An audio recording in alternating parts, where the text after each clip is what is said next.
Hey guys, what's going on? And welcome to another episode of Geekin Drinkin, episode 43. Let's go.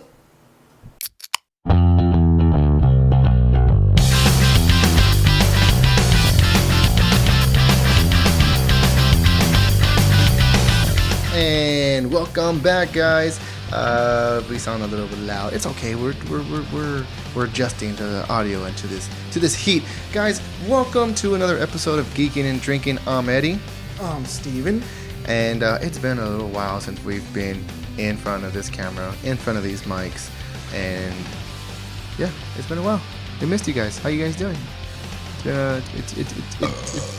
It's been one of those summers. Hopefully you guys are still out there, and hopefully you guys are listening.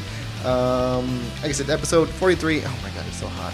If you live in Texas and you understand just how hot it is ridiculous. No matter how low you turn that AC, it is hot. So if you hear a little humming in the background, it's just a little fan. We have a little off screen, to cool us down, even though it's not really working all that well. But guys, like I said, welcome, episode 43. We are back, and we have a pretty exciting episode for you guys today. We're gonna dive into some news, mainly DC news, because there's been a lot of stuff going on, and we're gonna get into a little documentary that we've been watching, and just some other stuff. We're gonna be bullshitting today. Is what we're gonna be doing, because pretty much. Because why not? Why not? Why the hell not? You go through your life and you wanna just have fun. Speaking of which. Gotta let my hair down. Let my hair down. Oh yeah, I have gone blonde. It's Britney, bitch. Yeah, man, and it's a new me. I'm ready for this. I'm also ready for this beer that we're gonna be drinking, because we are drinking beers from Black Laboratory Brewing here in San Antonio, who we've featured on the show once, and hopefully you guys caught that episode. If not, go back and check it out. No, do it. But they've wear the fucking hair, dude. It's just so.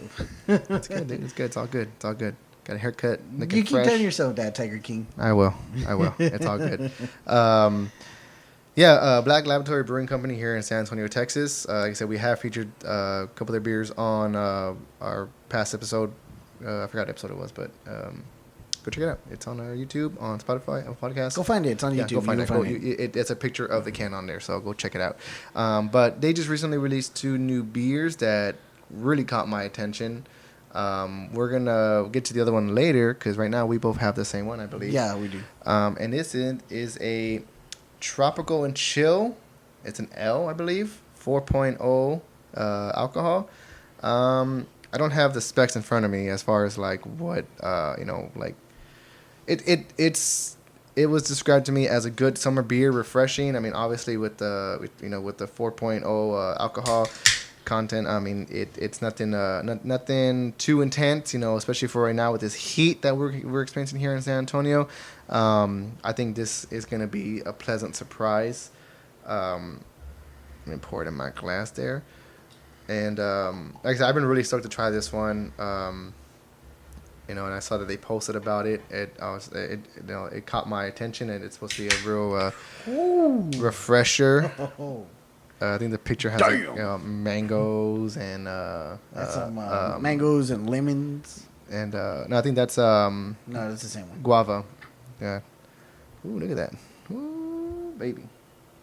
Let's even take a smell. Smells like beer. Yeah, it smells like beer. Once again, this is Black Laboratory Brewing in San Antonio, Texas. BlackLaboratoryBrewing.com. Check them out. Also follow them on Instagram, Twitter, social media, and Facebook. All social medias. Really good people. I cannot wait to try this beer. The colors look different, right? Mine looks darker than yours. It does look a little different. Oh well, I'm ready. I got it from the same 4-pack. Well, let's try it out. Interesting. Cheers.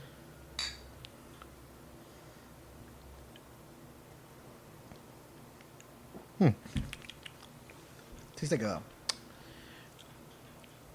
Like a nice I feel juice. like I feel like I'm telling you, dude. There's mango in there. I can taste fucking mango in there. Oh yeah, there's definitely And mango. I feel like I'm drinking like a beer version of mango nado, dude. Like it feel like I got like Lucas or a little bit of chamoy in there or something. I think maybe mine might have been from the bottom of the keg, which isn't a knock, Well, knock on the beer. it was the same. It's it was the same 6-pack, same four 4-pack, so. and like I said, the color is totally different between mine and yours. That is That's weird. weird. I mean, not no disrespect to Black Lab. I mean, we're just Like I said, like just, maybe, just a little curious. I mean, maybe mine was from the bottom of the keg. Got the beer, got all the stuff kind of gathered at the bottom. Mine tastes a little more juicy. way juicier than mine. Let me try. Let me see if I can get some of that mango now. The taste. Oh yeah. Oh yeah. No, but I mean it's good. Either I mean both of them. I mean it's the same beer. Just I mean it's a different color. That just like I said, it might have just been the, where the keg was at that moment in time where they poured this. Where when they canned it. But nevertheless, it is a great beer. I blame the heat. I mean, just gotta blame the heat on everything. This heat, man, I cannot stand it. Once again, like if you live in San Antonio, live in Texas in general, South Texas. right now we're just experiencing the worst of it right now. I can just imagine how they feel over in Laredo and Del Rio right now. It's probably like 110 down there with moisture. Right. Ooh, all the humidity. I cannot stand it.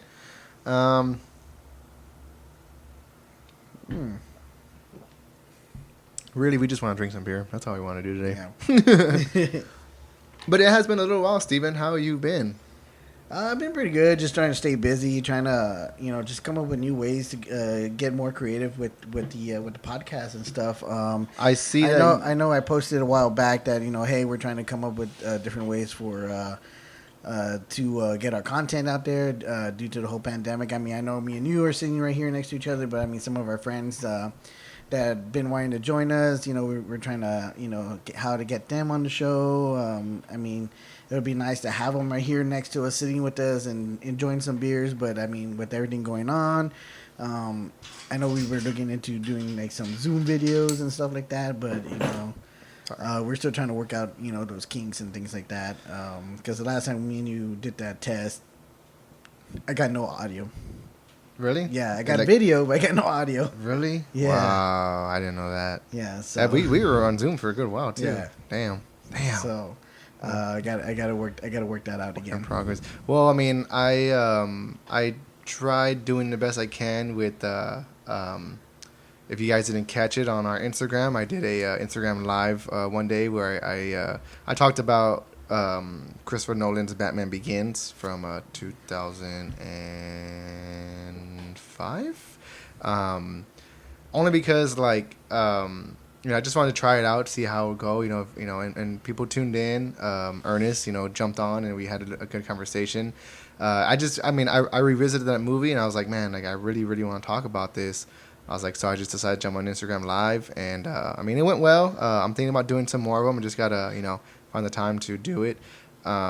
But I mean, if you guys like that sort of thing, let us know, and we'll continue to do more of that. On top of doing these episodes that we plan on doing more of. It's just been with my schedule with my personal schedule with work. It's been shifting, so it frees me up to do a little more now, and for the time being.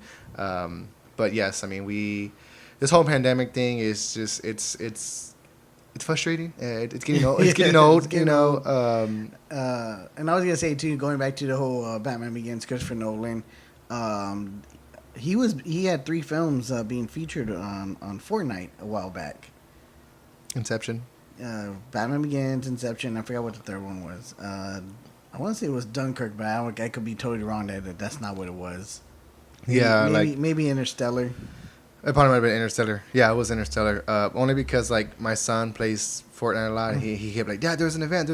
I go, oh, I missed the event. But I was just like, dude, they're just playing a movie. And it's a movie that you're not gonna understand. Like he was there watching, like, just go play something else. This is which I don't understand. I get it's promotional wise for Tenet.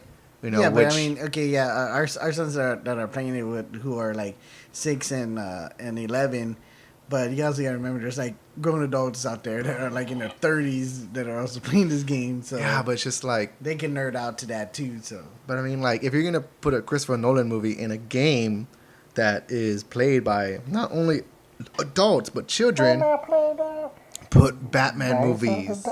Like, put the Batman movies. Like, why are you gonna put Inception? Why are you gonna put Interstellar? Like, especially Interstellar. Like, well, I guess it was more to promote Christopher Nolan himself as opposed to just the Batman. I think he needs to be promoted though. Like, I just don't, I think he's at that level that he doesn't need to be promoted. Like, for me personally, isn't he coming out with something? Tenet. Yeah, that's what I'm saying. I think that was the whole purpose. But that's what I'm saying. Like I think he's reached that point in his career, and like I said, it might just be me being a fan of film. Like, if I see that he has a movie coming out, I'm gonna go see it. I'm gonna make an effort to go see it because I like his movies. Well, I didn't make an effort to go see Interstellar, so. Well, I mean, if I won't see it in theaters, then I'll definitely see it when it comes out. But it's just like, and then that whole thing too. He was really, really sticking to his guns with releasing Tenet on July 13th, and not July 13th. It was 17th, I believe. I think next weekend, whatever next at the time 18th. of this, 18. There you go, 18. He was really sticking to his guns. Like, no, I'm gonna release my movie in theaters. Because he's a cinema man. He makes movies to be experienced in the theater. That's the experience he wants to do in his movies. To give the audience. And given the current situation that that we're in right now with the pandemic, theaters are closed. There was this glimmering hope that everything might open up, and just everything kind of gets shut down again. Because they were gonna re-release. I mean, I'm going off topic from Christopher Nolan, but they were also gonna re-release Mulan, right? Because right when the pandemic happened, Mulan had just gotten released. No?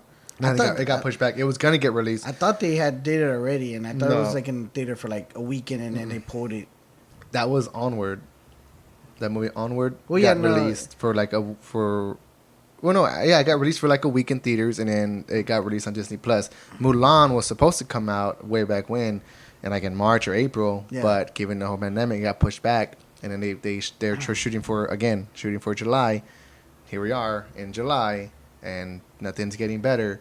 So this and is like, what's kind of shitty about this whole situation as well, with the whole with cinema and everything like that, is how the Academy Awards are taking it.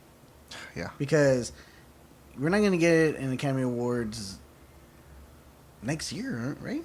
I mean, there are talks about them just canceling it in general. I mean, I think because one of the main rules is that a film has to be in a theater for 7 days for it to be considered as a nomination. Yeah. It's like, that's bullshit, dude. I mean, it's not the film's fault or anyone's fault at all that this pandemic came upon us. I mean, you had to make an exception for some things. Yeah, like, but then again, you're talking about the Oscars, who have a history of being a.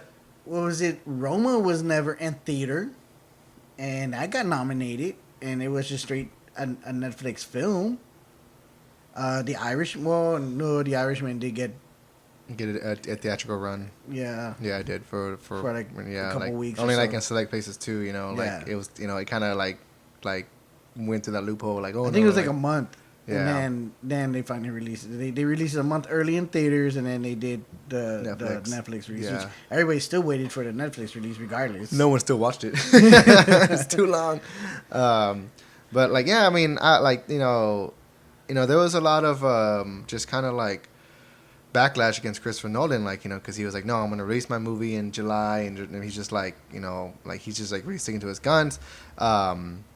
And finally, so what, dude? That's like you said. I mean, he makes movies for that big theater experience. Yeah, but like, the thing is just like, like, what's the harm of just pushing your movie back? If you want it in theaters, and if people really want to see it in theaters, then they'll go see it when it comes out.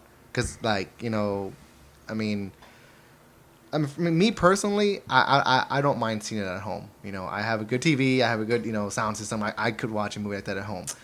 Yeah, but I'm the opposite. Yeah, I mean, I got a good sound system, I got a good TV. I could watch, I've seen some pretty good movies here. What what was that Mark Wahlberg one and Winston Duke? I know what you're talking about. I forgot the name of it though. Something Confidential. Spencer Confidential. Spencer Confidential. I mean that was a real entertaining movie. What was the other one with Ryan Reynolds? Six Underground. Six Underground. That was a good movie. And Extraction. You know, and Extraction. You know, were good movies. But man, I would have loved to have seen at least one of those in theaters. If I had to pick though, damn, dude, what the hell is going to be like an experiment going on in there? I'm telling you, I'm more than sure this was the beer from the bottom of the cake. Which, you know, like I said, that's nothing wrong with the beer. It's just, you know, we know brewing beer, a lot of it kind of gathers at the bottom. So I'm pretty sure this is what this is happening right here. It's still good, you know, but you could see all, you know, like it's, you know, all that lacing right there. So, but I mean, anyways, I mean, so like for me, when I saw the preview for Tenet, I was like, I sent it to you. I was like, dude, this looks fucking awesome. Even considering the fact that this is not even a comic book movie, you know, where this is, you know, it's an action flick, you know, beyond, you know, that not I don't want to say beyond, but I guess like outside of the realm of comic book movies, because you know that's what we've been getting a lot of is you know some type of comic book movie or a movie based off some type of like book or something like that. You know, usually a movie that's based off or a sequel to or a reboot of some original IP. You know, whether it be Jurassic Park or you know that's why I was excited to see like finally we're getting like some kind of an original, you know, thing, you know, coming out in theater that looks freaking badass. Now, if you ask me what I think the movie's about, that's the thing with Christopher Nolan. He really never gives you what the movie is really about. Even when I saw the trailer for Inception, I was kind of like, okay, they're asleep, but what's going on? I still can't believe you've seen that movie twice. What's the point? I still can't believe you only seen that movie twice. I want to say maybe 3 times, but oh my god, I've seen that movie so many times. It's so good. Maybe 2.5 because I probably fell asleep on one of the times. It's not a bad movie. It's a really good movie. It's really good. I you know I really like, you know, when they go to the main parts and they're like within a dream, within a dream, within a dream. But you know, you were within a dream when you were watching it. Yeah, it was, you know, like it put me. So I mean, yeah, that you know that's, you know. So I think right now the movie is slated to come out August. I forgot what day. August like 16th, I think, sometime in August. But again, given, you know, the situation we find ourselves in, you know, it might just be pushed back again. And I know the studio is gonna like, you know, egg on like, hey, we just released it on digital, and he's just like, nope, we're not, nope. I don't want it on digital. I want it in theaters. So we'll see. I mean, do you even think any other studios gonna end up doing that? I mean, but like straight to straight. I mean, I know Disney has. I know Disney has done it. You know, with a couple of their films, they did with Onward. They did with Artemis Fowl. Mm-hmm. What's another one? I think there was another one that they did. I mean, Hamilton. Yeah, maybe. I'm not sure if that was slated for a theatrical run, but I mean, I don't see why it wouldn't have. But yeah, that just got released. But yes. Also, God, what was another movie that went straight to? I mean, there's been a lot of them. There's been a lot of movies so far that gone, you know, straight to streaming. The thing is though, like with that the Troll movie. Yeah, and I totally get why. I just want to pay $20 to rent a movie. I just don't. Like I am sorry. I just don't. I don't. One movie that me and my son really wanted to watch was the new Scoob movie, and that went on straight to digital, and it was for rent for $20. Excuse me, sorry. For $20, and then like a week later, ended up being available on HBO Max. So we got to pretty much watch it. Like, oh, it's on our subscription, so we could just watch it. Nice. How was that movie? It was actually pretty good. It was real entertaining. I was surprised with some of the voice actors. Yeah, I know. Like Matt Forte plays Shaggy, right? No, not Matt Forte. Will Forte. Will Forte. There you go. Sorry. Yeah, Will Forte plays Shaggy. Zac Efron, dude. I told my wife, I was like, oh, because like the voice of Fred sounded familiar, and so I looked it up, and it was Zac Efron. I go, oh, Zac Efron plays the voice of Fred. She's like, Zac Efron? Who's Zac Efron? I was like, are you kidding me? Hello, Neighbors? Come on, like, dude. And she's like, Neighbors. I was like, oh my god, Erica, we only have the movie, like. And then she's like, finally, he's like, oh. I was like, oh my god. Divorce her. Leave her. But yeah, she finally got in, and who play what's her name from Jane the Virgin plays Velma. Gina. Oh, Gina Rodriguez. Rodriguez, and then Amanda Seyfried. Okay, Amanda Seyfried plays Daphne. Plays Daphne. So. Okay, that's a good. It was actually, and then what's his name? Who plays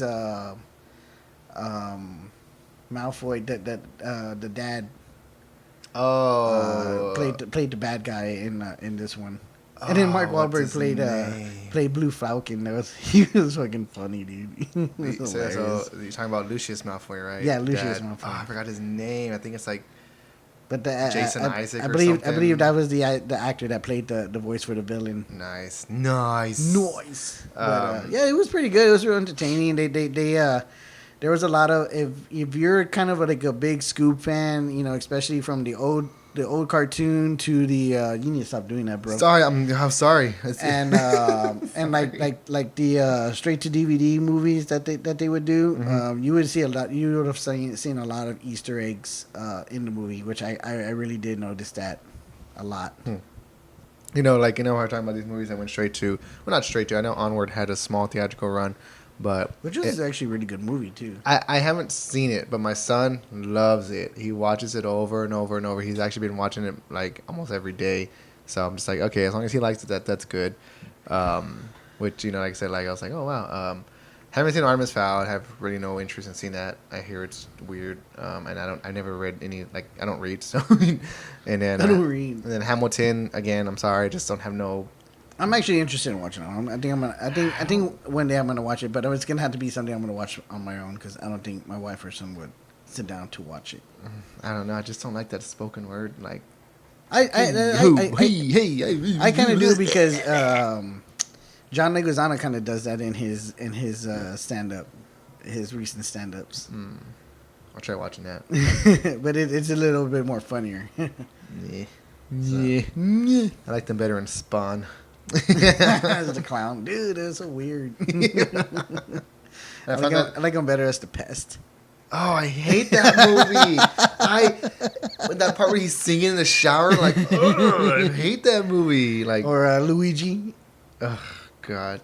And Mario Bros. I would never show my son. My son loves Mario. He's even watched the old, like, was it 80s or 90s cartoon? Like or 80s, 90s. Like, which is like, has like two live action guys playing Mario or Luigi. I'm just like, it's weird. I would never show him that movie because he would not stop playing it. I'm just like, no. Oh, man. I'd say I'm going to buy it from for Christmas. Oh, no.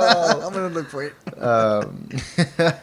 But we're going to take a quick break. And dang, it's already that time? Yes, sir. And we'll be right back. All right, we'll be right back.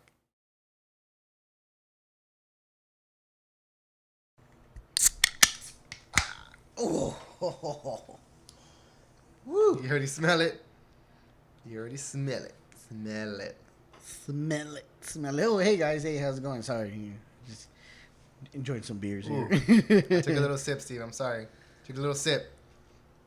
You just had to. Damn. Oof. All right, guys. So, Geekin Drinkin back. So I'm Steven. Got Eddie here. I'm Tiger King. Got Eddie, the Tiger King here. If you haven't noticed already, we're drinking some beers from Black Laboratory Brewing here in San Antonio, Texas. 210. The first one we had earlier was the Tropical and Chill, which is kind of like their blonde. It's kind of like a blonde ale. Yeah. Beer, which was it was pretty good. If you notice, Eddie's being a little darker than mine in the first take. That was kind of awkward, but it was still pretty good. Yeah. So now we got this Tangerine Soft Serve. Yeah, I got some notes for you right here. Which is a 7.5 alcohol. Yes, this is it's called the Tangerine Soft Serve. It's a milkshake IPA, 7.5 alcohol. In the description on their website, which is blacklaboratorybrewing.com, is Tangerine Soft Serve, a milkshake-style double IPA brewed with milk, sugar, fermented on tangerine puree, dry hopped with Cascade, and conditioned with Mexican vanilla coming in at 7.5. Oh my goodness. My God. The Cascade hops give off an orange and citrus-like aroma and flavor to enhance the tangerine that blend perfect with vanilla and lactose for an ultimate dreamsicle experience. That aftertaste, bro. That aftertaste fucking gets you, dude. Oh my God. Like at first, when I first took the sip of it, I definitely taste the tangerine. Mm-hmm. And you get a lot of the hop, kind of like that, like the IPA. A lot of the hop from it, but then that lactose comes part of it, that the little dreamsicle part of it comes. The thought of a milkshake IPA is always kind of like, I've always been kind of like, because I remember one of my favorite bands, Dance Gavin Dance, released a beer with a brewery in California, and it was a strawberry milkshake IPA. I'm just like, ew, like that does not sound refreshing at all. So let's fast forward to when me and you, and I think we had it on the show. Shout out to Buffalo Bayou Brewing Co. Their Dreamsicle, which is a blonde. It's brewed with orange peel and vanilla, notes. So it gives it that orange popsicle, that dreamsicle kind of taste. This takes it to the next level. Making it a double IPA. Yeah, because you said theirs is more of a blonde. Yeah, it's a blonde. I think it comes in at a little lower alcohol content. Maybe 5.4. I think it was still 4 because most blondes are at least at 4. It might have been like 4.6 or 4.8. Yeah. It's between 5 and 4 for sure. But like I said, this takes it to the next level because this gives that same... Especially for it being an IPA. An IPA. Hey, be careful. Because it is coming in at 7.5. And that motherfucker's going to sneak up on you. I'm telling you, man. No, that aftertaste really sneaks up on you. Because there are like some beers where like, oh yeah, it tastes good. But then the aftertaste hits you. And then you're like, ugh. This one, like the aftertaste hits you. And you're like, oh, like... Dude, it's fucking good. Look at you. Okay. Look at you. Hold on. Let me take a time to acknowledge. Look at you. Look at you. But the other thing, let me tell you, too, I want to compare because I've had 2 good IPAs. Which one would you prefer? This one from Black Laboratory Brewing, or don't even compare it, Steven. Or the Brute from Kunstler, the Pink Brute. Kunstler, the Pink Brute. Oh, I don't know. It's. I mean, I know they're 2 different flavors. Definitely 2 different flavors. I don't know, man. I mean, it just kind of goes by my mood. Like right now, this is hitting, but the Pink Brute is super refreshing. Yeah. This, on the other hand, is heavy, but not in a bad way. Definitely not. It is heavy, because it is a milkshake IPA. Like it's thick. They got that thick boy. What she said. But look at you, coming from a guy who never used to like IPAs all that much. Now you're drinking a double milkshake IPA. I'm so proud of you. Well, that's because, it's got flavor in it. I think that's kind of a cheat. That's true, yeah. Definitely worth checking out. But I love how that when we were getting ready to do the show and I was asking you, where are you getting the beer from? Like, I wanted to keep you surprised. And I was like, well, I need to know so I know I don't get the same one. Okay, so a little bit of backstory. Usually when me and Steven, when we're gearing up to do an episode, like we usually try to surprise each other with beers. And lately, we've been trying to, support the locals, getting our beer to go, doing right by them. And so I guess this time we just had the same thought. And granted, I know Steven is closer to the brewery. And so, I was like, man, I know he wants to try the soft serve. I know he wants to try it. And I want to try the tropical and chill. I was like, so I'm gonna get me 2 16 ounces of each, so in the show I want to surprise him. He's gonna be happy. And then I asked him, I was like, you get beer? He goes, yeah, I'm thinking about getting some beer. I'm like, and he's all like, where'd you get beer from? I was like, I don't want to tell you, because I want to be a surprise. He goes, well, I don't want to get the beer from the same place. And so I was all like, okay, well, how about you tell me where you're gonna go and I'll tell you yes or no. Thinking he's gonna say like, oh, maybe Roadmap or Kunstler, or something, or maybe Back on Turn. Shout out. Back on Turn. Or Docianos. Docianos, no, but he's like, Black Lab. I'm like, well, fuck. And not only that, but I get here today and I put my beer in the fridge and I look at, because he obviously got beer from Black Laboratory, and it's the same thing. He got 2 of each, so it's like, oh my god, we're so insane. He was Justin Timberlake and I was JC. Now all you gotta do is dye your hair blonde. Well, that's why you're Justin Timberlake. I'm gonna be JC. Got him. Or what was the other one? The chunky guy with the dreads for a while. Joey. I thought Joey was the. That's Lance.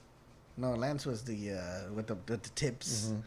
I thought Joey was the tall one that came out in that Greek wedding. I don't know. I was a fan of NSYNC. I'm not anymore. I'm just a fan of JT. He just said bye to that shit. Yeah. I'm just a fan of JT now. How gay are we? I'm just kidding.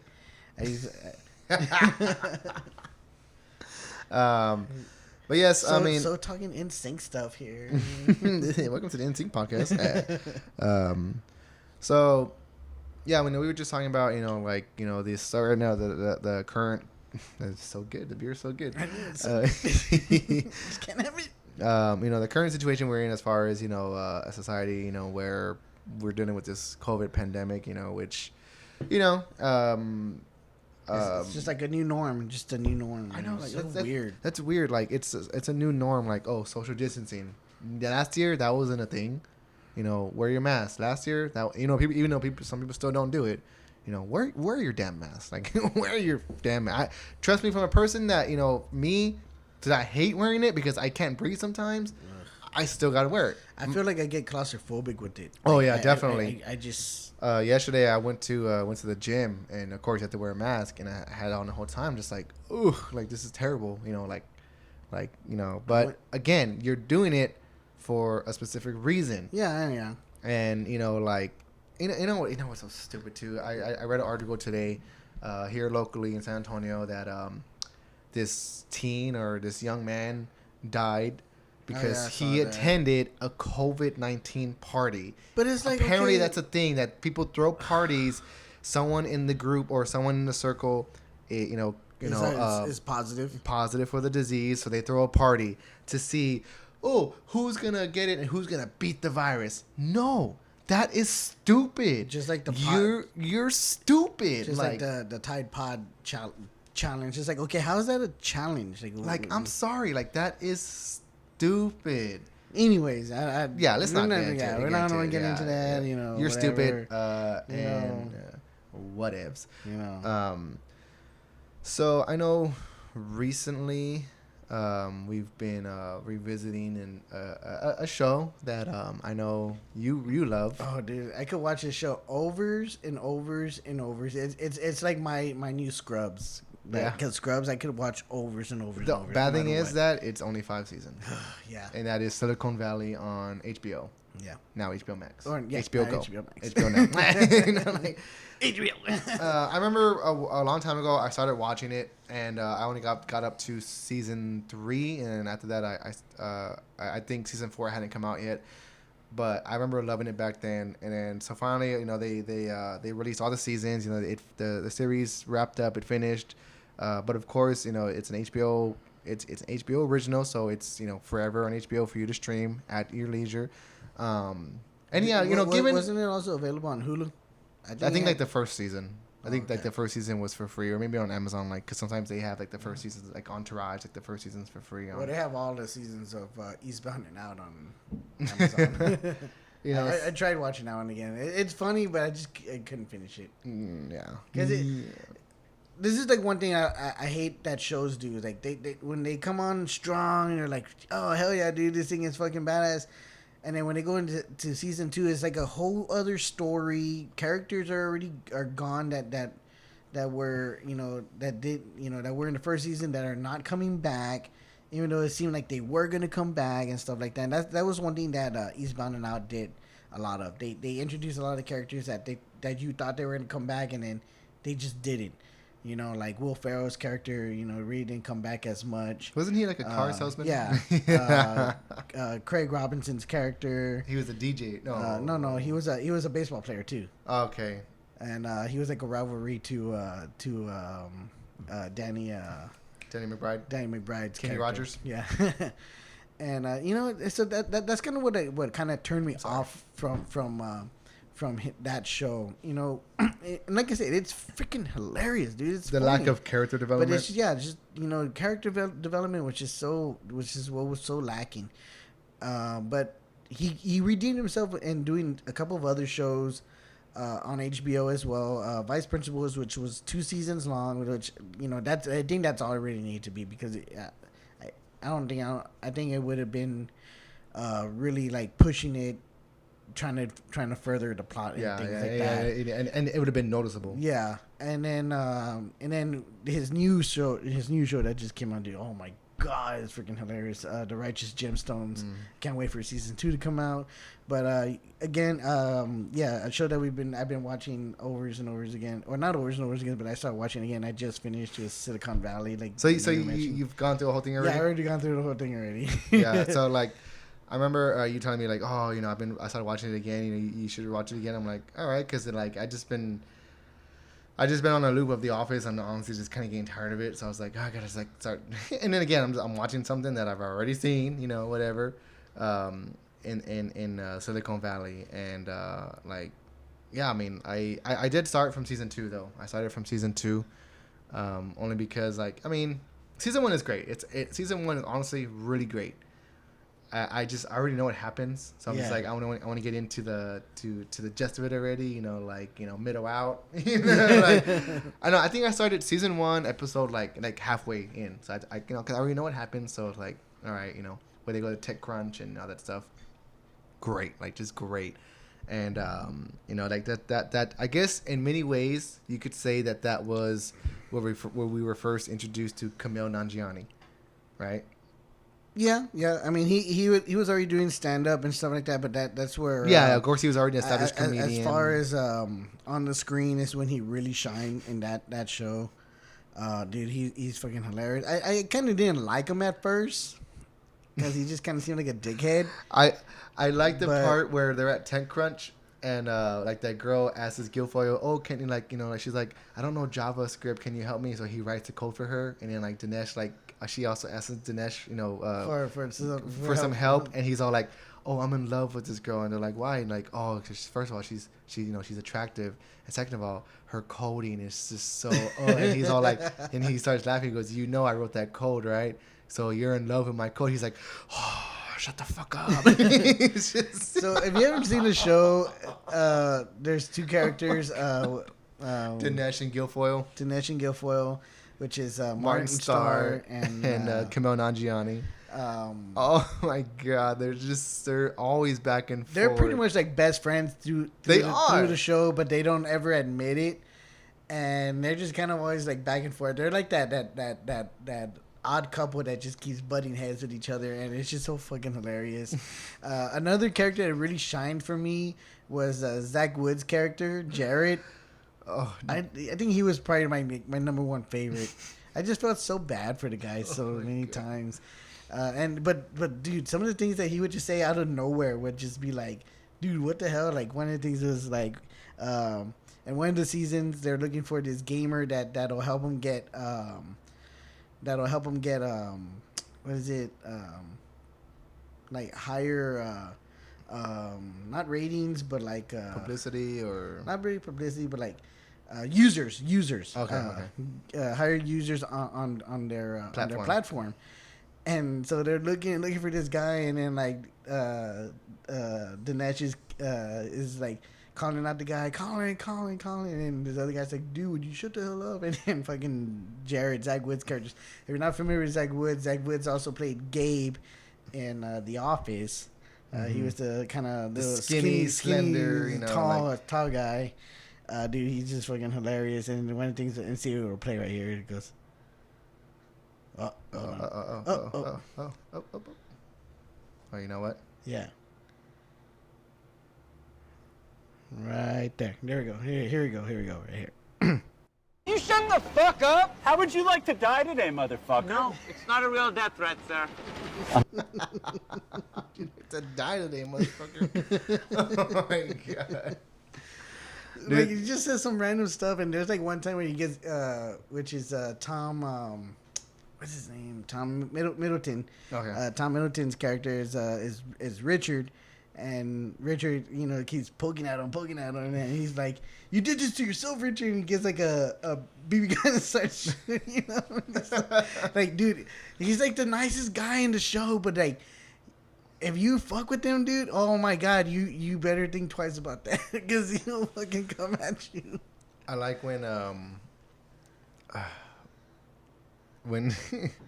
dude, I just can't even anymore. Like that. Honestly, like if you guys have not watched Silicon Valley, and the thing about the show is that if you try to come into it like kind of like blind in a way, like because like I watch the show and I have a friend who like occasionally is around me when I'm watching it, and they'll be like, oh, this is pretty funny, like because they saw the whole middle out part, like, and like, oh, that's funny. What's the show about? I'm like, okay, like it's basically a show that follows a group of people who live in Silicon Valley. Silicon Valley is a place in California where a bunch of tech companies or startup tech companies are birthed. Apps and stuff like that. And it's just like, yeah, I mean, it's that's basically it.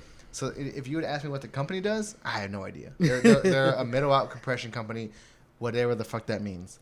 I don't get it. I don't get that lingo. But at the same time, like there are certain parts in the show where they just like rapidly explain to you what's going on. And if you don't understand it, then you're just like, okay, then you're left in the dust. But like I said, like they explain it to you in a way that like it makes it gets you by. Like you don't need to understand everything they're doing, just the gist of it. And that's kind of what they do. Like there's like oh we're doing this. This is what we're doing. Blah blah blah blah. Like, and it kind of like, okay, that's okay. I could go with that. I could ride with that, and you just can't keep going. My suggestion is that just as confusing as it sounds, just stick with it, because the comedy far outweighs the content of what's going on in the show. Like I mean, yeah, like the content of what the show, like what they're doing and how they're like the stuff they're working with, like to the average person, like to me, like I'm lost. But the comedy outweighs that so much more, and the character development, like Jared, Richard, Dinesh, Guilfoyle, Monica, even TJ Miller's character, even though, he had his own personal issues to where the final 2 seasons did not have him, totally fine.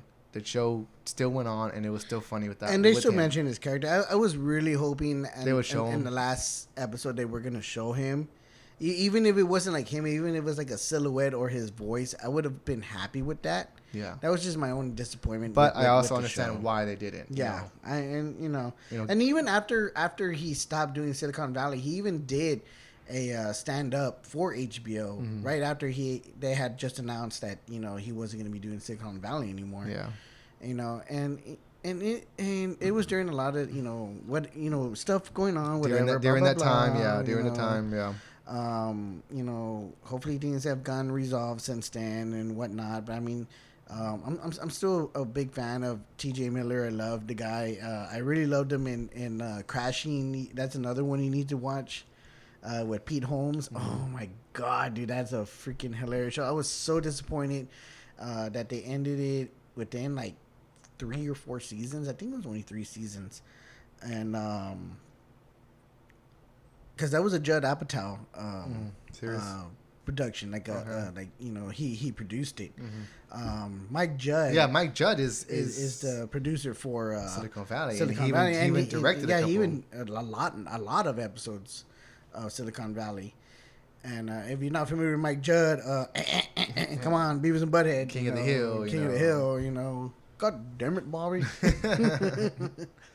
But I mean, it's like, come on, dude. I mean, it's just funny. It was a really good show. And the reason why I really got into the show is because during that time too is when everybody started really getting into the Big Bang Theory.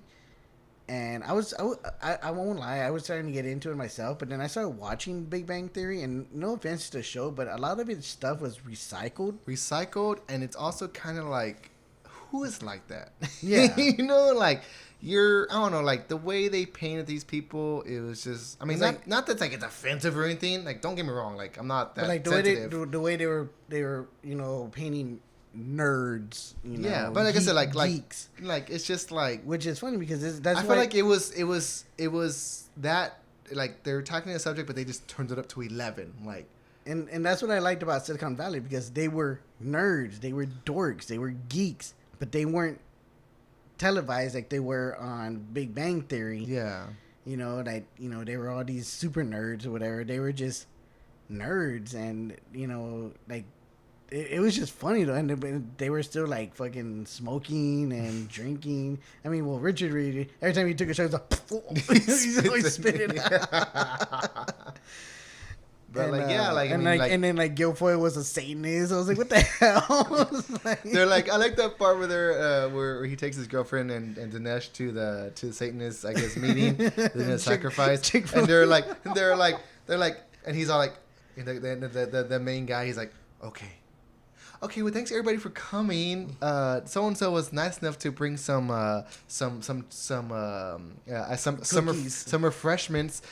It is Chick-fil-A, and yes, I know they're on the Christian right, but gosh darn it, that chicken's not delicious. And then someone comes in, they're like, hey, if also if you're parking in this parking lot, they do tow. And the guy who's all naked, he's like, it's so stupid. Like, it's pretty funny though. Like, oh my god, like, guys, if you have not checked out Silicon Valley, I highly suggest checking it out, giving it a chance.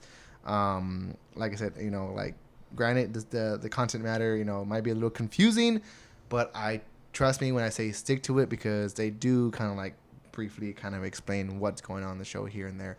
But like I said, the comedy like far exceeds the content matter, and it's really good. And that's a reason to stick with it.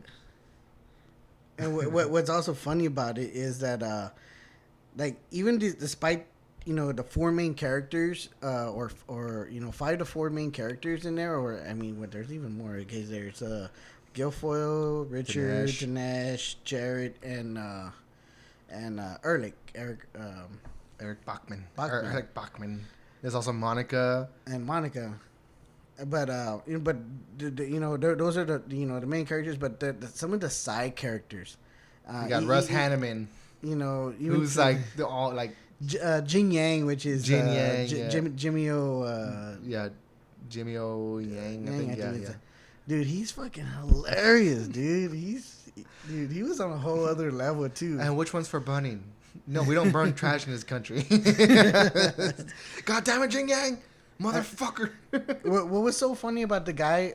So if you when you watch this show, and if you're a big fan of The Office and you watch this show, there's two actors, two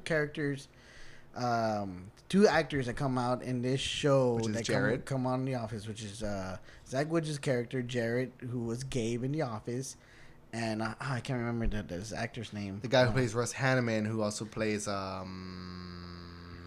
camera guy, basically.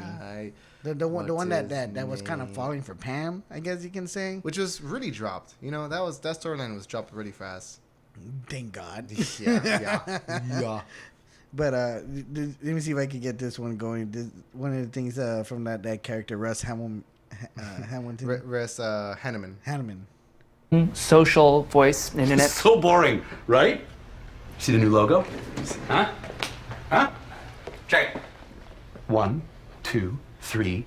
Tres comas tequila. My brand. Tequila. Dollar sign. Billionaire. Russ Fest. Russ Fest. Dude, right. Right here. No, yeah, it's gonna be good. Yeah, it's gonna be great. This was his thing. Anyway. Crazy Town's gonna be there. And Puddle So it's Puddle of Mud. You know Puddle of Mud. No. Fucking Puddle of Mud, dude. Listen. Oh, the worst song in the world. Everyone is empty. Everything is so Right? Yeah, you know Puddle of Mud. Yeah. Awesome. This is a good meeting, guys. Excellent. I got a jet. Bye, guys. Corey. Oh my. Dude, he's so cliche. Is what makes it so funny, because from the first time he comes out to a Limp Bizkit song. There's another time when Richard's meeting him, and he's out of school, and he goes, "Oh shit, my son got kicked out of the school. He doesn't even come to school anymore." And then he takes off, and he's fucking listening to Papa Roach, "Cut my life into pieces. This is my last resort." It's like, dude, like, he's all like, "I don't have a car. Does this? Or does this? Or does this?" And the whole tres comas thing is him being a billionaire. Is him being a billionaire. He's like, 1, 2, 3 comas. And he even makes it into a tequila, which looks like the 1800 tequila bottle. It's hilarious, dude.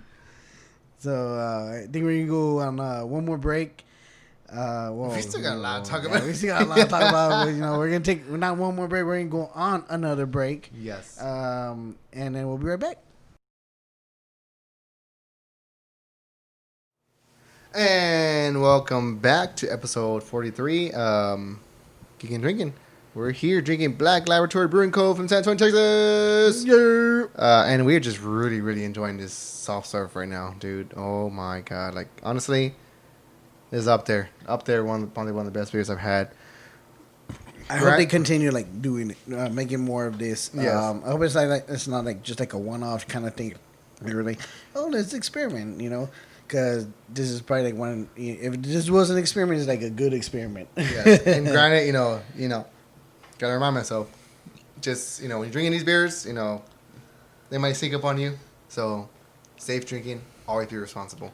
But now we got that out of the way. We're just bullshitting today. Just a couple of guys just bullshitting. Just bullshitting. Just bullshit. Just letting our hair down. And this bullshit weather and this bullshit heat. I cannot stand it, dude. Is that why you went fire hot blonde? Oh yeah. No, I went blonde to cover up my white hairs. Okay, pony boy. Stay golden, pony boy. Stay golden, pony boy. Yes. Oh my god. I love it. I love it. So, like Eddie said, we just kind of been bullshitting here and there, blah, blah, blah, just kind of discussing about, things that we've been kind of watching and stuff like that. Yeah. Christopher Nolan stuff, some movie stuff here and there. Another thing I was kind of like wanting to discuss with you about because, one of the things that got us into doing Geeking and Drinking is not only just the beer drinking, but we would always geek out about fucking movies. And one of the kind of types of genre of movies we would geek out about was a lot of comic book movies. Of course. I mean, look at our logo. It's a shield, Captain America shield. With the beer in it. The beer in it. I mean, come on. Hey, we knocked it out of the park with that. Shout out to your buddy. Yeah, thank you, Lemon Lightning, for that. We appreciate it. I know you asked me, what kind of idea was I having for a logo. I gave you the crappiest sketch that I can get, and you threw it out of the park. You really did throw it out of the park. A lot of people love the logo. Thank you very much. Don't steal it. We're gonna get a pen on it. Times are tough. Please. But thank you very much, Lemon Lightning. We really appreciate it. We hope to do future work with you. That's flies. So. Oh, I had it in my hand.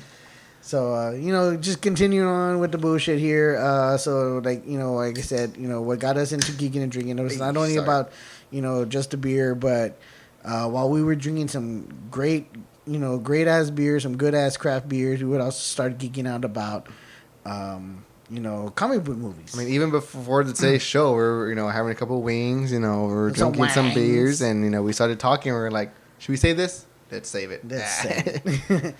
So lately, during all this pandemic stuff, not a lot of stuff has been coming out, especially with Marvel. Marvel has kind of calmed down a lot, especially after Endgame. Yeah. Avengers Endgame, and then Spider-Man: Far From Home. We haven't got one since then, have we? Nope. Because the next one we were supposed to get was Black Widow. And which I was really excited for. I mean, that got postponed because right after Black Widow in November, we were supposed to get the Eternals this year. Oh shit, for real? Yes. Damn. We were supposed to get it. Now that got pushed back. So and we and in October we were supposed to get Venom 2, That There Be Carnage. Okay, I know what you weren't too excited about. No. I'm excited about it. I'd rather them take their time with that. Like, don't rush it. Don't rush it. Take your time, Andy Serkis, please. So, we were supposed to get a lot of Marvel movies. But speaking of, like you said, the next movie we were supposed to get was Black Widow. Obviously, this is a Black Widow, finally, standalone movie. Is it a little too late? In my opinion, yes, it is. She should have had her movie a long time ago. Am I glad we're getting it? Definitely. Especially with the cast that we're getting. So you got Scarjo Johansson, who's been our Black Widow, our Queen. You know, I hate the way they treated her in Endgame. I hated it. But we still got her. This movie is supposed to be set, after Civil War? Civil War. So, it kind of goes back in the timeline. That's fine. I don't care. But we get David Harbour. We get Florence Pugh. We get the return of William Hurt. We get Rachel Weisz. If you're not familiar with Rachel Weisz, then go watch the Brendan Fraser Mummy movies because she was awesome and she's a great actress and I'm glad that she's in this movie. She was in the first two, right? Yes, first two. Yeah, because this third one's trash. But yes. Sorry, Jet Li. Oh, God, so dumb. Just like Jurassic Park 3. Love you. Love you. But yes, I'm excited for this movie. Like I said, for the cast. We finally get a Black Widow movie. I'm interested to see more kind of like what she gets into when she's on her own. Obviously, Florence Pugh. If you've seen the trailer, it's not a spoiler. It's her sister. And we know whatever. You guys, if you've seen the trailer, you kept up with the show, whatever. You know what the movie's gonna be about, or kind of somewhat whatever. It was recently just put out there or reported that supposedly reported, or that in this after this movie, it's pretty much Scarlett Johansson passing off the reins of her Black Widow character to Florence Pugh. Now, I'm very, very happy to hear that. Also, I wish we hadn't heard that because I also think it's a spoiler. Big spoiler. Big spoiler. Why would they tell us this? And knowing we're not gonna get the movie for a while, I don't know when they pushed it back to. Who also did that? There was another movie that did that. That maybe Superman. No. Wasn't it? It was in Star Wars. Yeah, it was in Star Wars for the Rise of Skywalker that they did a big spoiler, and people were wondering like why did they do that, and is there gonna be something even bigger than that? Was it like Rey's parents or some shit like that? I think so. I don't know. Those saga movies are a mess, dude. They're a mess. Can we all agree that Can we agree that just Return of the Jedi is the best one? So, anyways, going back, yes, I am happy to know that, the character of the Black Widow is going to be passed on to Florence Pugh. Okay, for many reasons.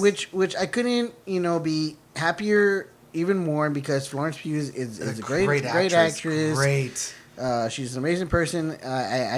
She's only 25. She's so young. And to pass on to anybody else, I don't think there's anybody else better. Even though we, not watching the movie, haven't seen the movie yet, but I'm excited for it because. Have you seen Midsommar? Have you seen Fighting with My Family? Yeah, I've seen Fighting with My Family. Thanks to you. So good. But what makes me sad and a little bit upset though is yes, this is a movie that has come way too little too late for for release, especially after everything that's been going on with the pandemic and the postpones of movies and just a character in general. Because one thing is I really wish that we would have gotten a Black Widow standalone movie a long time ago. And in my opinion, I kind of think maybe even a Black Widow Hawkeye movie. Yeah, definitely. They really dropped the ball. They really dropped the ball on not making a Black Widow standalone movie further. But at the same time, I'm also a little bit grateful. We wouldn't have got the cast that we got now. And then even though that, Hawkeye is also getting his own series supposedly too, but I think that's still too little too late. Yeah, I think even at that, it's more focused on him passing the reins on to his daughter. To somebody else. But like I said, yes, I really do believe that this movie should have came a long time ago. But I'm also grateful because we probably wouldn't have got Florence Pugh because during that time she wasn't as established of an actor as she is now. You know, because I mean, like I said, Fighting My Family, great. I love that movie. It's the only movie I've seen her in. Midsommar, dude. Like, you remember? I haven't seen that one You yet. remember seeing Hereditary? Remember? Yeah, no. You remember how Toni Collette, how like just like I am your mother. Like remember how like that's just her acting in that movie was just next level. Like she is just tone in. That is Florence Pugh in Midsommar. Like she is on another fucking level. Like she is so good. I haven't seen Little Women, but I heard she's really good. I hear the women are also really little. Oh my god. Sorry. Dude, don't make me. Rachel, How little are these women? these little women. How little are they? How little are we talking? God damn. This is a joke between us. You wouldn't get it. Do you want to put the book in the freezer? Yes. If you haven't seen Friends, you better go see it. But yes, like I said, like, you know, like, I hear she's also good in that movie. Oh my god, I'm so drunk. But like I said, like, floating, like you know, she wasn't as much of an established actor as she is now. And do I think that she's like the perfect choice to take over the reins? Of course, because she's so young. She's only like in her mid-20s. So think about it. Tom Holland, you know, who's also, you know, and granted, I know the whole Sony situation with him going on, that's kind of up in the air. Yeah, but the other thing, though, too, is that, you know, sometimes, you know, these actors think that they're getting themselves into something really good, really great, and then, you know, they start doing better, and then other studios want to start, you know, using them for... Perfect example, Jennifer Lawrence. When she first took on the role as Mystique, she wasn't an Oscar-winning actress. Then she started making the movies that she did, getting nominated for Oscars, and then she just got tired of playing this role. She got her big role, her big break in The Hunger Games. Mm-hmm. Major break in as Mystique in the X-Men movies, because she did amazing in those movies. Which I think The first movie. The first and well, her in First Class and Days of Future Past. Apocalypse and the other one were just terrible. Like she was phoning it in so much. But Well, that's what I'm saying. Like because she started Dark Phoenix. Obviously, her character was, you know, if you haven't seen it, cut short. Which we all kind of saw that already. I mean, yeah, that was already in the. But I preview. mean, like that's also a testament of like how she saw the role. Like she just wanted, wanted to be done with it. But that's just kind of my fear with, you know, some of these, you know, actors that take on roles like this. That, dude, you know that you know you're signing, you know, your career, your life away essentially. Not your life, your career, off for a long term. You know, so there's not much that you're going to be able to do. You know, speaking of which, you know, Jeremy Renner, I've been a big fan of Jeremy Renner for a long time, even before he got, you know, Hawkeye. But when he got Hawkeye, I was like, oh yeah, he's gonna be a badass Hawkeye. And then after Hawkeye, then they tried putting him into one, like a Bourne movie. I'm like, oh, dude, and it didn't make no sense whatsoever. Like. That was the one Bourne movie nobody liked. Yeah, unfortunately. And, you know, so I'm glad that, you know, he kind of like went back focused onto Hawkeye, and, you know, he's going to continue reprising the role. He was good in Tag. Yeah, I like Tag. But, you know, that was just kind of silly. It was one of those movies. But, you know, so that's just one of my big fears, you know, with Florence Pugh taking on the role of Black Widow. You know, is she going to be dedicated? Is she going to be in it? Like, is she going to put, you know, or is she can just like eventually get tired of it? Yeah. You know? And hopefully that's not the case. You know, like I know like Scarlett Johansson. I mean, like that's a perfect example. Scarlett Johansson has played Black Widow for, you know, since Iron Man 3. You know, that's 10 years. Almost. Well, it's like a lot of these actors. A lot of actors have played these characters in these comic book movies for a long time. Robert Downey Jr. As Tony Stark, you know, Iron Man. But what I'm saying is that Scarlett Johansson had she was playing this character of Black Widow, but she was also doing other characters like Don John, which, you know, it's a great movie. You know, she's Great movie. She also, was in Marriage Story, which she was nominated for an Oscar for. Jojo Rabbit. Yes, exactly. So it's just like she even did a lot of stuff in between that too. So many stuff. It's just like she I don't know. I think she did it right. Honestly, out of almost all these actors that have been in these MC movies, I think she did it the best. And that's what I'm saying. Like, that's why I hated the way they treated her in Endgame. Oh, we're just going to kill her off as a recycled version of the way we killed off Gamora. Like, oh, come on. She deserves way better than that.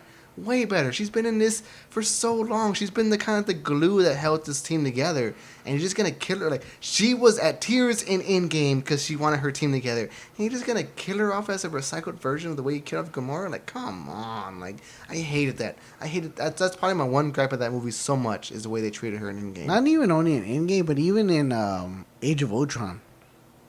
The supposed love interest that they were trying to give her as well. That's the thing. Like, I don't know, in the fact that in Infinity War, it was just never brought up again, Yeah. Like, come on, I just think they really, really mishandled her character, and are they doing her justice with this movie? I don't know, because I haven't seen it. I'm hoping that, that this is her swan song from the MCU, all right, I'm going to give you one last good performance for this character, and, I could do it. And I'm gonna pass the reins on, and I have nothing but faith in her.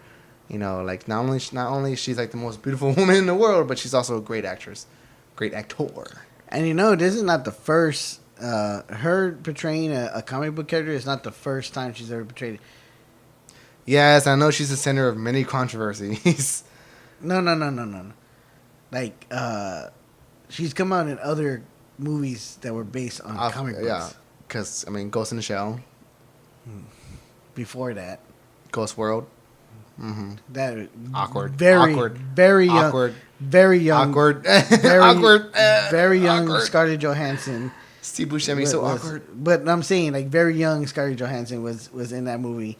And that was I didn't even know, when I saw that movie the first time, I didn't know that it was based off of a comic book. I was like, what the hell? Whoa. Oh, shit. Peed myself. That movie's awkward as fuck.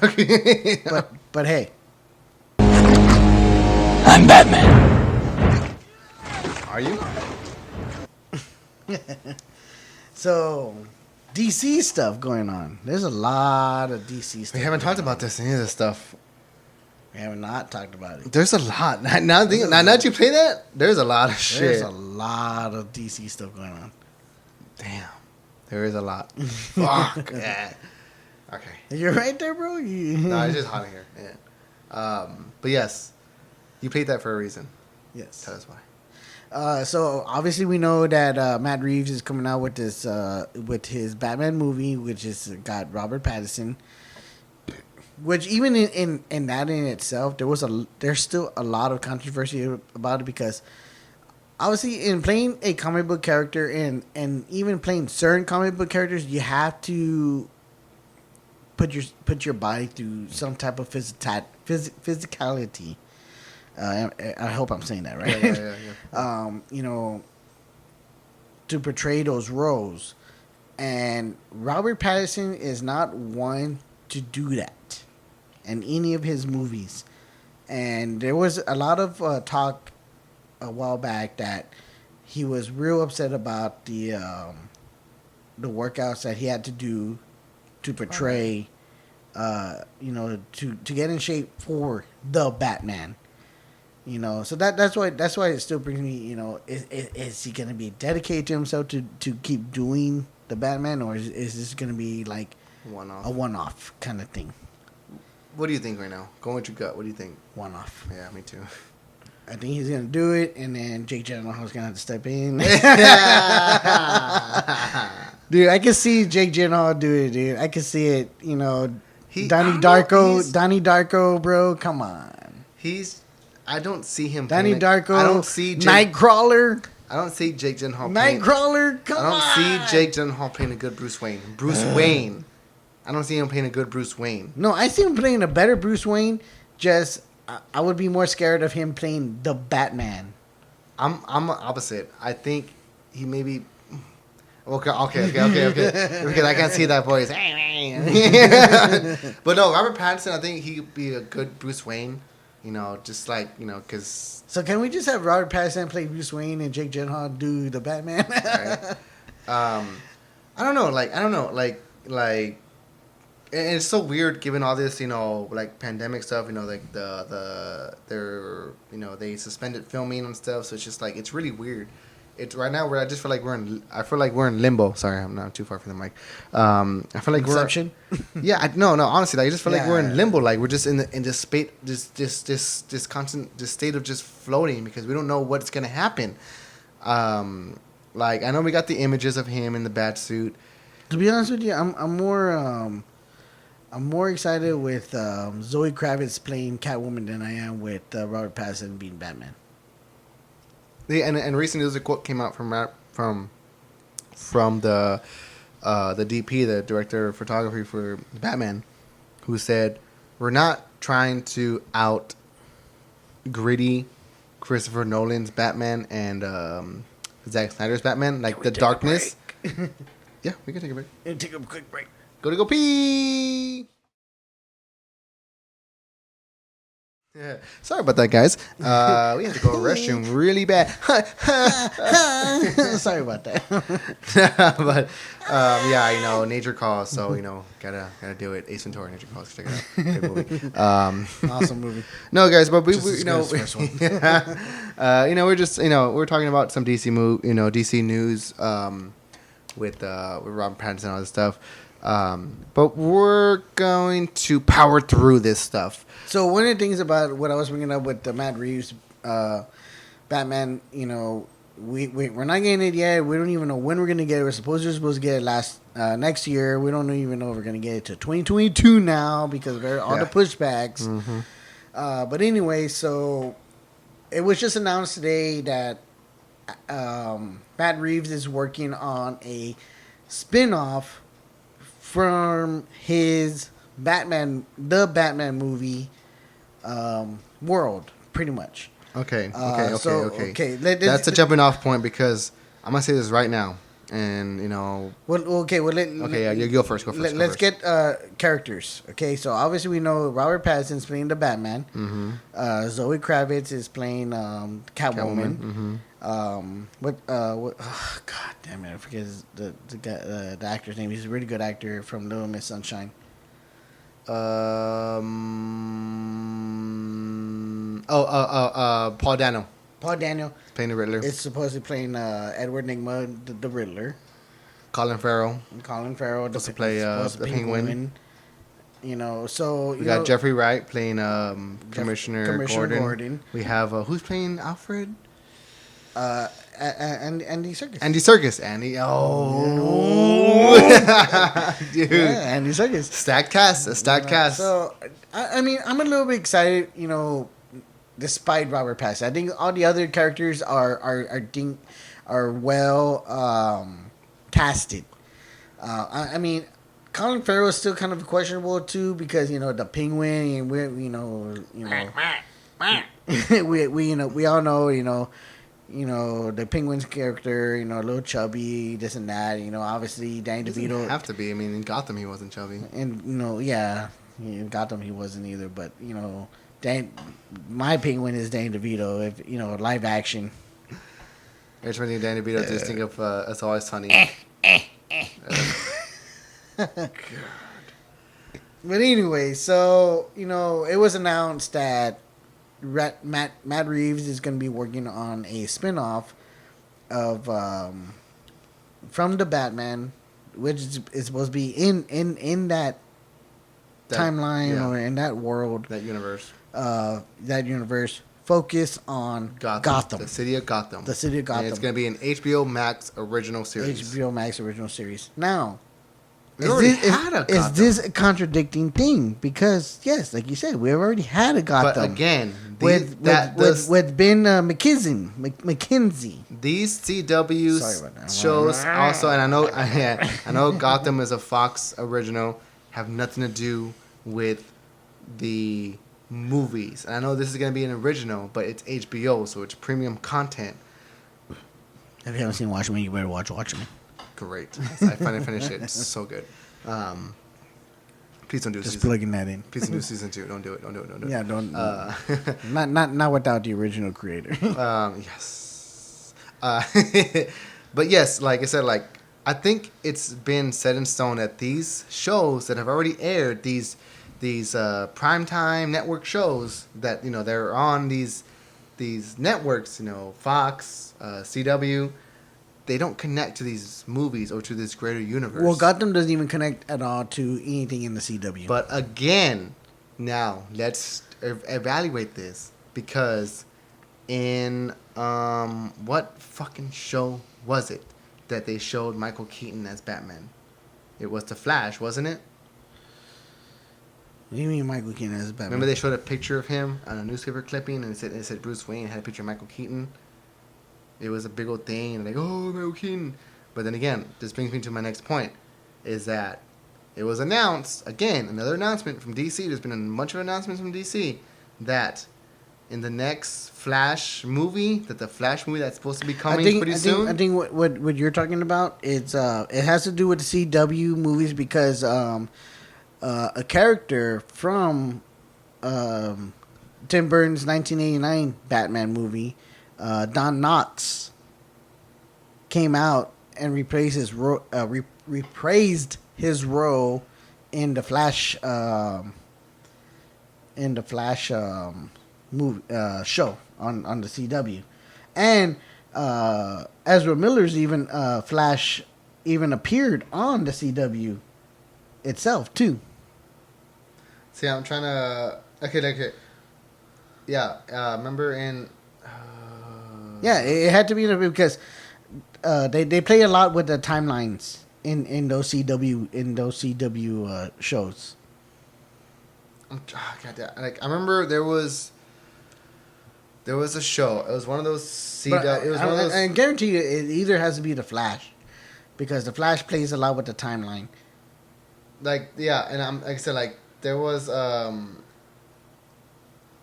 not sure what fucking show it's. There's so many CW shows. Like there's Arrow, there's Arrow's Flash, already done. there's Crisis on Infinite Earth. Well, like, that's all the shows. Like there was one of those shows. Legends of Tomorrow. There was a newspaper clipping, and it had like it was like an old newspaper clipping, and it had Michael Keaton's picture, and it said Bruce Wayne.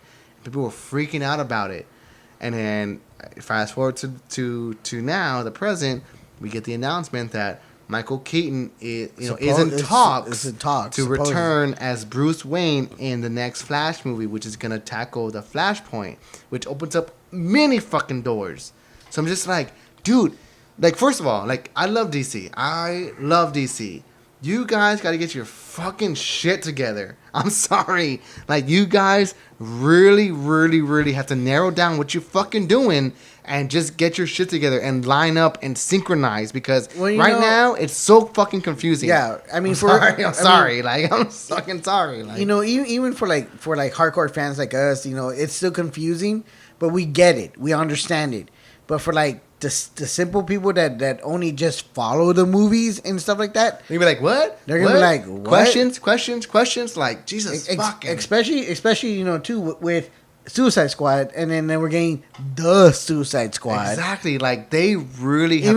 even though Margot Robbie's gonna reprise her role again in that movie, it's like, what the hell? Yeah, and she just had a movie, Birds of Prey, which was good, so but just good. like they don't movie. show Jared Leto, like it's just like, guys, like I know like the current state you're in, you kind of effed yourself with trying to build a universe, but just like you guys just and have then now to get a grip on it. Now the Snyder Cut coming out, and then Justice League is that's like another thing, and now that's even raising questions like what's gonna happen with that? Is Ben Affleck supposedly going to come back for some stuff? Is Henry Cavill going to come back? Henry Cavill. Well, it's already been announced that Henry Cavill is going to come back as Superman in other movies, but not his own movie. And that's the dumbest thing I ever heard. We don't know how to do Superman. Do him the way he's supposed to be done. Like like Marvel did Captain America and they did him right. Captain America is one of the silliest comic book characters. If you really look at him, he's just so silly. And Captain America, First Avenger, really highlighted that, how silly he was. You know, reading his lines off his shield, like he's silly, and they really made him work. Like this Boy Scout. Like they really made him work. He's probably like my favorite character, you know, in the MCU. Like Man of Steel was great. And I know Batman v Superman wasn't all that great, but like, you know, better than Justice League. and Justice League just dropped the ball so bad. Like, how can you tell me you don't know how to do Superman? Like it's so frustrating. Like, you know, like especially like and I'm gonna call it the Whedon shitbag that we got, you know, like with the Justice League.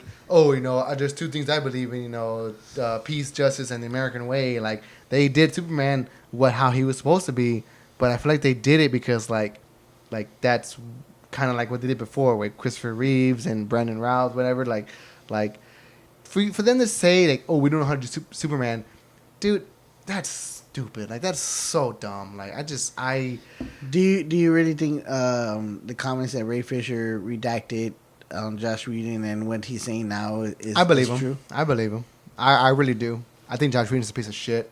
Sorry. Like, I mean, yeah, granted, you know, like, I know he has his own demons. I'm sorry. You know, I'm sorry.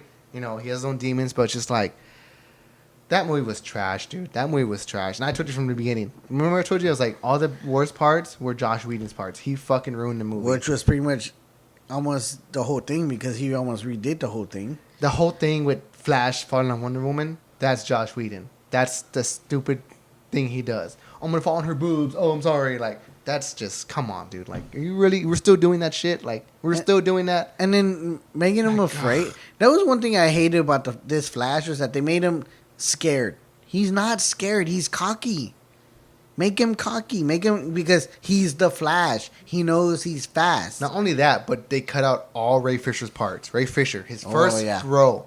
And we saw in the trailers, the football, you know, him walking through the smoke. Like, there was more to him than what was brought to light. And that that's terrible. Like, that's just bad, you know?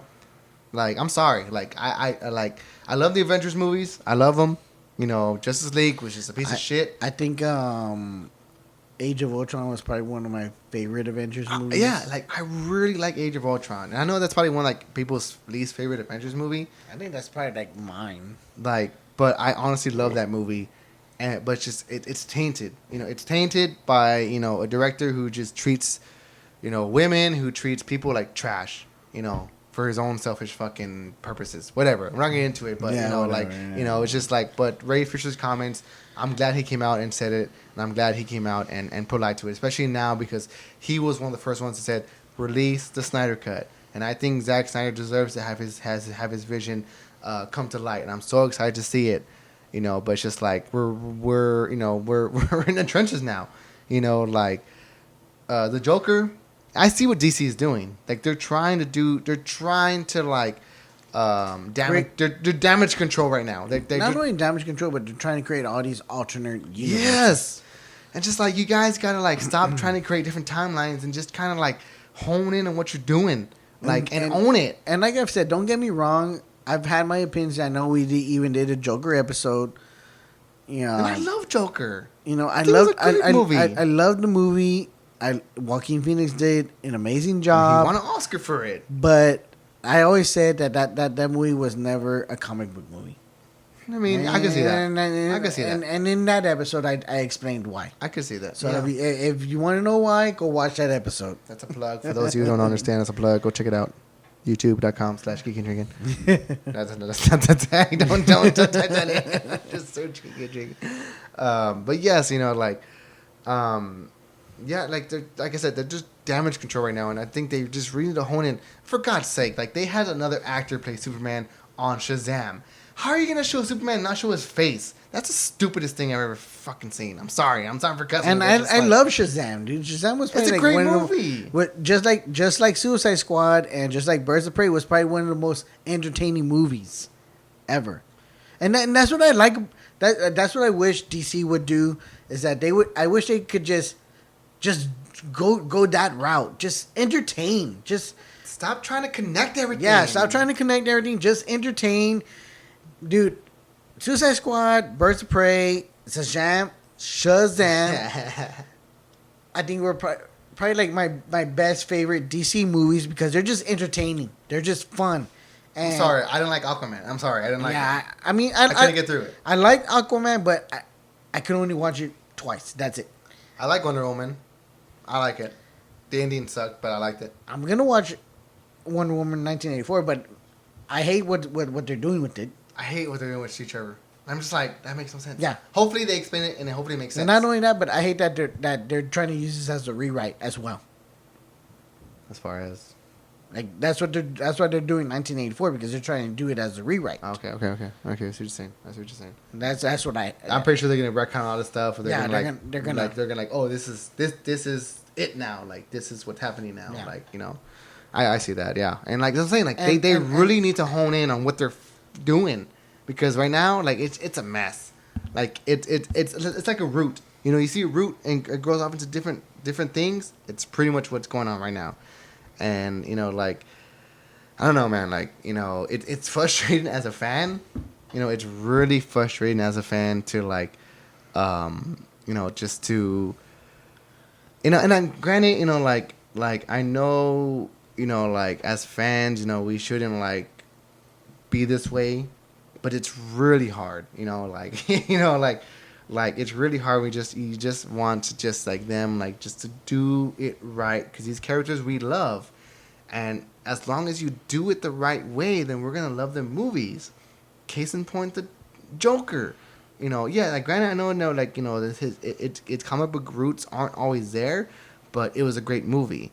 Batman v Superman. I know it's not the greatest movie, but people love the Batman. They love Ben Affleck as a Batman, and they ran him into the fucking ground in Justice League. I loved Will Smith as Deadshot, and I wish that they would give him his own movie. Just like the way they gave Ryan Reynolds his own shot to redeem Deadpool. Yes, like I think they should give Will Smith his own shot to redeem Deadshot. And I feel like that. I feel like they're trying to do that with Margot Robbie, which is all great. Like I love Margot Robbie in Suicide Squad. Keep Margot Robbie out of it. And no, but I'm saying like what you're saying for Will Smith. I feel like they're doing that for Margot Robbie. Okay. And like like Birds of Prey was a great movie. I liked it. Ewan McGregor was so good in that role as Black Skull. Like he was like honestly one of the best. And I liked that movie.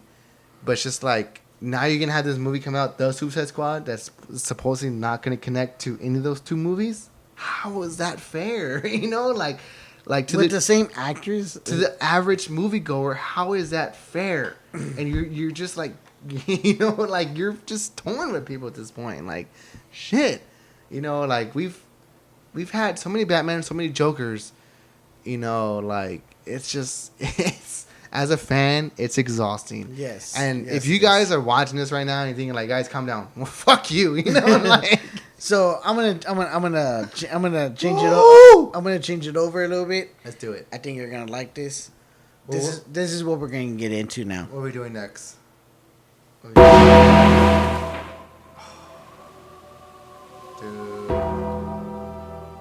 I'm ready. Brings back so many memories. So many memories. I love it. Let's do it. So, if you're not a fan of wrestling, then tune out now. Then get the hell out of here. If you're not subscribed to the WWE Network, okay. We've grown up most of our lives, watching wrestling. Our Uncle Pablo. Shout out to Pablo. WWF. Before WWF. it changes WWE. Always ordering the pay-per-views, on his box. Back in the day. I remember us watching the, trying to, not to bring Ding Ding down, but I remember watching the No Way Out, or no, I forgot what pay-per-view it was, but when what's his name passed away, Owen Hart. Yeah, I remember. Rest in peace. I remember watching that. No, we've seen a lot of pay-per-views. We were there. We were there at the 1997 Yes! Royal Rumble here in San Antonio. Shout out to Daniel from work because he was all like, "Hey, remember Psycho Sid Shawn Michaels' fault?" I'm like, "Hell yeah, dude! Fuck yeah!" Remember when fucking Steve Austin got tossed over the ropes, nobody saw it, and Bret Hart thought he won, and fucking Steve Austin came back in, and Hey, that was the start of Steve Austin for real though, because that's when Steve Austin was considered like, oh, he's a bad guy, nobody liked him. Yeah, he's but an asshole. I had always been a Steve Austin fan, and I was like, yeah, when he won, I was like the only one cheering. Everybody was like, no, Shawn Michaels was the golden boy back then. Boo, because Shawn Michaels was the golden boy. Bret Hart was also the golden boy. And everybody was like, boo, Steve Austin. I was like, yeah, he won. And then after that, Austin 316. Mm-hmm. Since I just whooped your ass. Yeah. Fuck yeah, dude. Okay, and granted, whatever you think about wrestling is fine by me. You could think about how wrestling however you want. Oh, it's fake, whatever. The storylines, yes, they're predetermined. But the physicality of it, them going to the match and putting their bodies on the line is 100% real. And if you don't believe that, then subscribe to the WWE Network and watch any of those documentaries. Especially Undertaker. The Last Ride. Dude, my favorite memory from 1997, 'cause I was still young. I was still like 7 years old. I know. I'm with the numbers. I'm with the years. 1997, I was 7 years old. We went to the Royal Rumble. And I bought a shirt. I wish I still had that shirt too. It was an Undertaker shirt. He has been my favorite wrestler since then. Like, I've always loved Undertaker. I've always been just generally gravitated towards I remember him. you would always come out too. You'd be like, It's just like, man, dude, like he had that effect, and every time we would play wrestling, who's gonna be who? Who's gonna be who? I was like, I'm Undertaker! It's like, I'm Steve Austin. And he was like, I'm Undertaker. Like, not even Fuck like yeah. Undertaker. He's like, I'm Undertaker. Right. And when he would come out, he'd be like, fuck yeah, dude. This and episode, and back then we had CDs, so we would buy the CDs and we would play the theme music. oh, I miss you, Pablo. Yes, dude. Like, I mean, like I said, like I know wrestling has its things, like, and people, oh, it's fake, this and that. Okay, whatever. You think what you want, but just like watching this documentary for The Undertaker, and granted, he's never really kind of like broken character ever. You hardly ever saw that. Yeah. And if he did, like, it was a rare occasion. And this documentary is kind of like, if you're a fan of wrestling, if you're a fan of The Undertaker, then you got to watch it. Like, you just have to. Like, man, like the emotions you get out of this. Before this documentary like officially came out, because they started filming in 2017.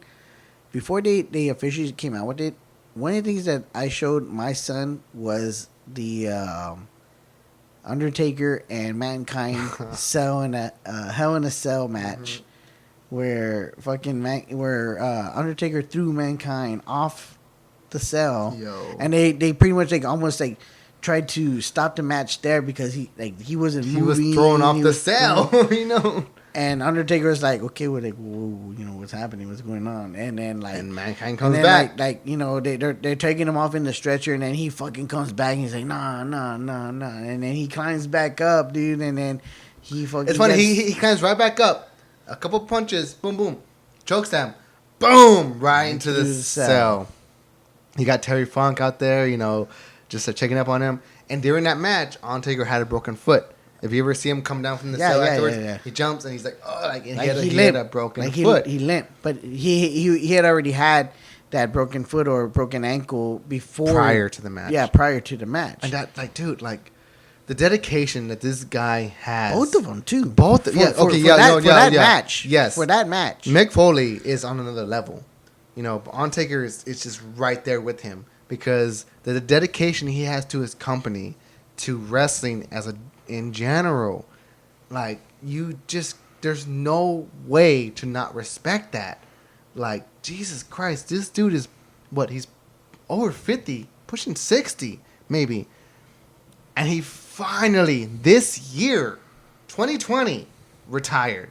And this is I don't care, spoilers, this documentary is him retiring. But he had almost retired before. Oh that, yeah, right? yeah, oh yeah. like I said, with the Roman Reigns. And then again with what's the last match he had before AJ Styles? He had Brock Lesnar. No, it wasn't Brock Lesnar. It was no, not Brock Lesnar. It was with him and Roman Reigns were tag team partners. Yes. Against he's the champion right now. Against Shane McMahon and Drew McIntyre. Yes, there you go. And that was a great match. And that's what I'm saying. And like, he was happy with that match. Yes, and he real really happy was. Okay, like so for those who don't know, that this Last Ride documentary is a 5-part documentary. Each episode is like at least an hour long, and it just tackles Mark Calloway, aka The Undertaker's struggle with just hanging up his hat and gloves and his just leaving the ring. Yeah, just leaving the ring, and his just struggle of just like, I want to go out on my own terms. I don't want to be a parody of myself, which he kind of almost was.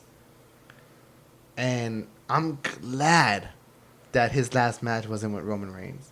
I'm glad that his last match wasn't with the tag team, him and, Roman Reigns versus Shane McMahon and Drew McIntyre. I'm glad it wasn't even with Brock Lesnar or Goldberg. Goldberg, that was the worst. And I'm sorry. He even says it too. Yes, and I'm sure Goldberg was the same way because he's at that same level. Because I mean, and we all saw it. I mean, we saw it. I remember we saw it. Remember I told you that day? Remember I told you that day we saw it? I was like, Steven, that was the worst match I've seen. Because you can see it even when after the match was over, you can see in Undertaker's eyes. He was just like... He was pissed. He was pissed. And I told you, I go, he's mad. He's mad. And then sure enough, in this documentary, he even admitted it. He goes, I was pissed. He goes, I'm sure Goldberg was pissed. I go, I was pissed. We were both pissed. Because we wanted it to be a spectacular show, a spectacular match. We did not expect things to happen. And, it just, That's the way the cards were dealt that day. Goldberg fucking... concussed himself. Concussed himself. Mark Calloway, Undertaker, said that he was like 2 inches away from almost breaking his neck. Dude, that was tough to watch. I remember being here and watching. I'm like, holy shit! Yeah. Like he almost dropped him on his fucking head. And Jesus Christ, dude! Like wow, And then, but like I said, I'm like, and nothing makes me happier to see the fact that not only did he get the match that he, granted, the Boneyard match wasn't what he had in mind. His last match, was kind of like he thought he was going to have it in front of a live audience. 80,000. But given the situation, that Boneyard match is classic. Like, yeah, it is. It's classic. Have you seen the whole thing? Yeah, I've seen it. Like the music, like the Metallica, like... And what I love more about it is that... It was every Undertaker in one. Yes! Like, it was Undertaker, the American Badass, but first and foremost, it was Mark Calloway. Yeah. Because AJ Styles knew what buttons to push. Yeah. And I remember, I went back and watched the first episode. And in the first episode, he says, because he was watching the match with AJ Styles, he goes, man... I would love to work with that guy. Yeah, that guy knows what's up. Yeah, he knows it.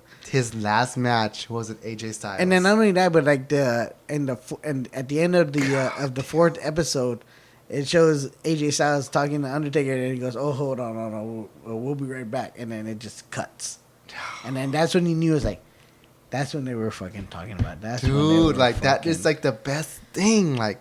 And like that's the best thing, especially for a fan of the old and a fan of the new. And that's what I'm saying, because like one thing, like I said, I was showing my son, clips of Undertaker, and one of the things that he said, it was kind of like something that I told my son. I always think this, like, it would kill me to know, like, some dad who watched me when he was young has to turn to his son and go, man.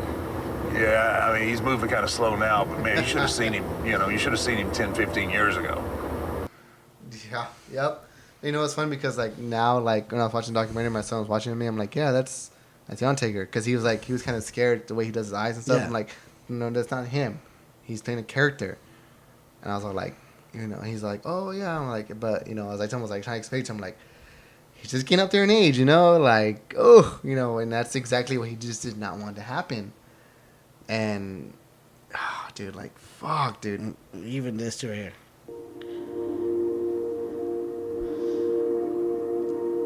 Legends go out on their own shield, and they go out on their own terms. Mm-hmm.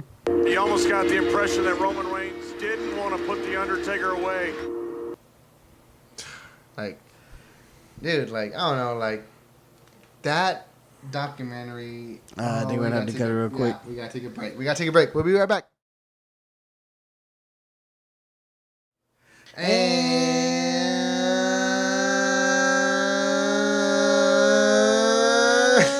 we're back. I was waiting to see who was gonna break first.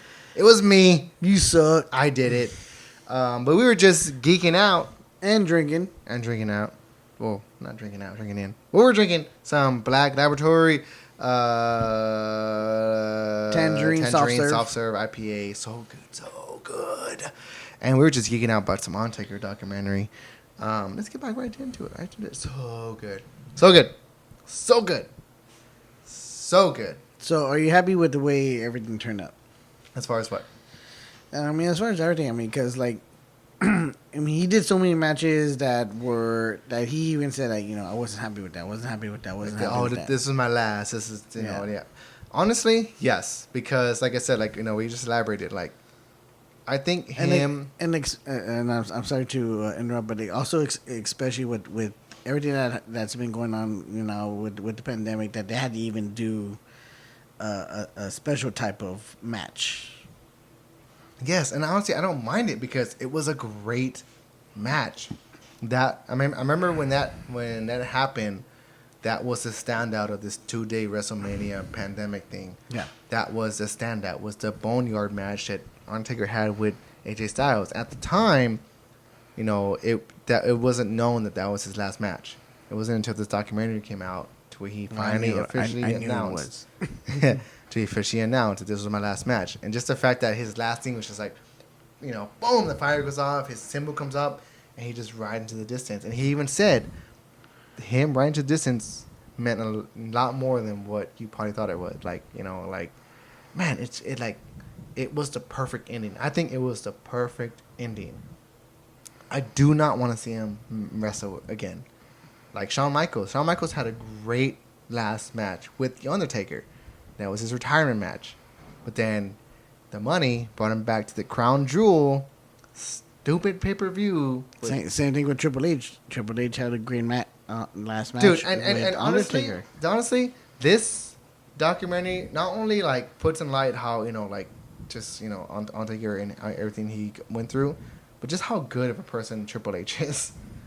Like, I remember during that Roman Reigns match, the first person that was behind the curtain was Triple H. Like, I'm just like, what? Like, wow. The first person that went up to him after at the WrestleMania 30 when the streak was broken to Brock Lesnar, when he had that concussion and everything. The following year, WrestleMania 31, when he fought Bray Wyatt, there was a lot of doubt in Undertaker. There was a lot of doubt. And who was the person that saw that doubt and came up to him? Was Triple H. Well, yeah, because sorry, because after that match with Brock Lesnar and Vince McMahon and Brock were there at the hospital. We're there at the hospital, making sure that, you know, hey, that speaks mountains. Like, okay, is it good? Say what you will. Okay, say what you will about Vince McMahon and Brock Lesnar. Yes, but mainly Vince McMahon because, like, I know that's that John Oliver thing. Remember with John Oliver kind of had that piece about WWE and you know, say what you will about Vince McMahon. Yes, you know, he has his and that's what I'm saying too. Even about Brock Lesnar, because even when, like, him going back and forth between WWE, he's not full time. Why is he the champion? And UFC, dude, Undertaker was not even full time either. Undertaker, he wasn't. Yeah, he's on the same boat. He wasn't full time. He comes and wrestles once a year, but people cherish that as opposed to Brock Lesnar. We're like, oh, he's just in it for the cash, like. No. And then he's in the UFC and he sucks as a UFC fighter, dude. That guy's been a world champion with the UFC.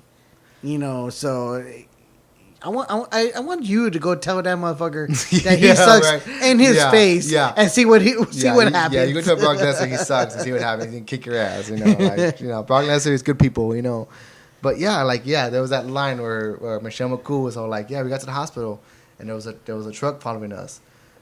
We got there, and who's the first people that came out was Vince and Brock. I'm like, what? Like, yeah, I think he just finished a match. Like, you could tell he was generally worried about the guy he just fought. But on top of that, like I said, like Triple H, stand-up guy. You could say what you want. Oh, he married into the family. Oh, he's in the family. Like, oh God, get over yourself. Like, even over yourself. Because even Triple H admitted to himself in that documentary that he was skeptical about that whole situation because that him and Stephanie were just starting to date and starting to see each other and and this and that and Undertaker, and that the first person that he told about it was Undertaker. And Undertaker said, Mark Calloway. Undertaker even straight up told him, like, dude, don't give a shit about what anyone says about any of that shit. You know what you're about. Everyone knows what you're about. Fuck all that other shit. Yeah, dude, like that just speaks character, dude. Exactly, and that's why I love wrestling because like people see wrestling they're like, oh, there's just guys fighting in the ring, it's all fake, it's all whatever. Like, no, but there's much more behind it. Fake, but it's a family at the same time too, and it's entertainment. It's just entertainment. I mean, not just entertainment, but I mean, it's just like much more than that, dude. I mean, like they bring you to love these characters. I mean, and the fact too that Undertaker even admit, during a certain era, especially the Attitude Era, he had to change his character without changing it. Yes, that was. I think that was the last. That was the fourth episode, right? Which where they dived into the American Badass. Of like why he did it. He's like, look, I have to adapt. I have to adapt. I have to keep up with. Then that way I can adapt, but also not change who I am, and not even change the persona of the Undertaker itself, too. Like, yeah, I never realized that the Attitude Era birthed the American Badass, and like, man, like I remember watching. I was like, holy shit! I never thought of it that way. Like.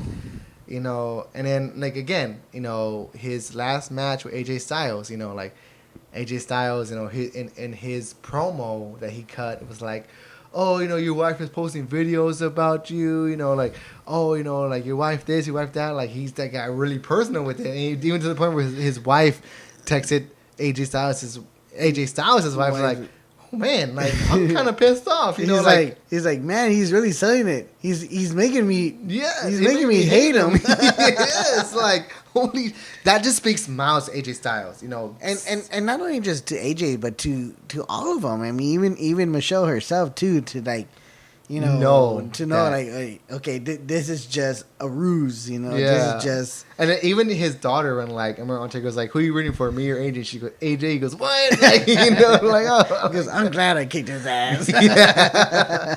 And not only that, but just like, say what you want about the current WWE state. There are good wrestlers. Bray Wyatt, AJ Styles. Like they're out there. I'm still a big fan too now. Not now, but. When he first came out, I've always been a big fan of Randy Orton. Oh, yeah. The Viper, dude. Yep, real big fan of his. I mean, when he first came out and he wrestled Undertaker, I remember that match, dude. I was like, because that's when I started getting back into wrestling, and I was like, who's this guy that's fucking Undertaker's fighting? And like, he's fucking giving Undertaker a run for his fucking money, And it was on primetime TV. It wasn't like a pay per view or anything. Yeah. I think it was like on SmackDown or something like that, and then when I watched the documentary and Undertaker's explaining, I'm like, oh, okay, like, all right. Like it peels back the curtain in a way that you'd never imagine it. Because Vince got mad at him. He's like, Taker, what were you doing? He goes, what? I thought we were like, right. We're helping the kid out. We're helping these kids out. I'm putting them over. Get a reputation. Get them up there. I'm putting them over. And Randy Orton's been one of those wrestlers that's been like up there. You either hate the guy or you don't. It was kind of the same thing with John Cena. John Cena was the same way. you were either a fan of John Cena or you weren't. I have always hated John Cena. I remember when we went to that TLC. pay-per-view with him and Sheamus, and me and you were all rooting, especially when Sheamus threw him through the table, and we're like, yeah, he lost. And then the kid behind us was like, why are they cheering? Fuck Cena. John Cena lost. Why are they cheering? Because John Cena sucks. Yeah. But yeah, like, I mean, like I said, like, I always tell people, if you grew up watching wrestling in the 90s or in the early 2000s, or even in the 80s too. You know, like, this is one of the documentaries you have to watch. And not only that, but like other documentaries on the network, you know, the 24-hour series, the 365 series, you know, there's a lot of them that like really tackle the Edge one, the Edge 24/7 one.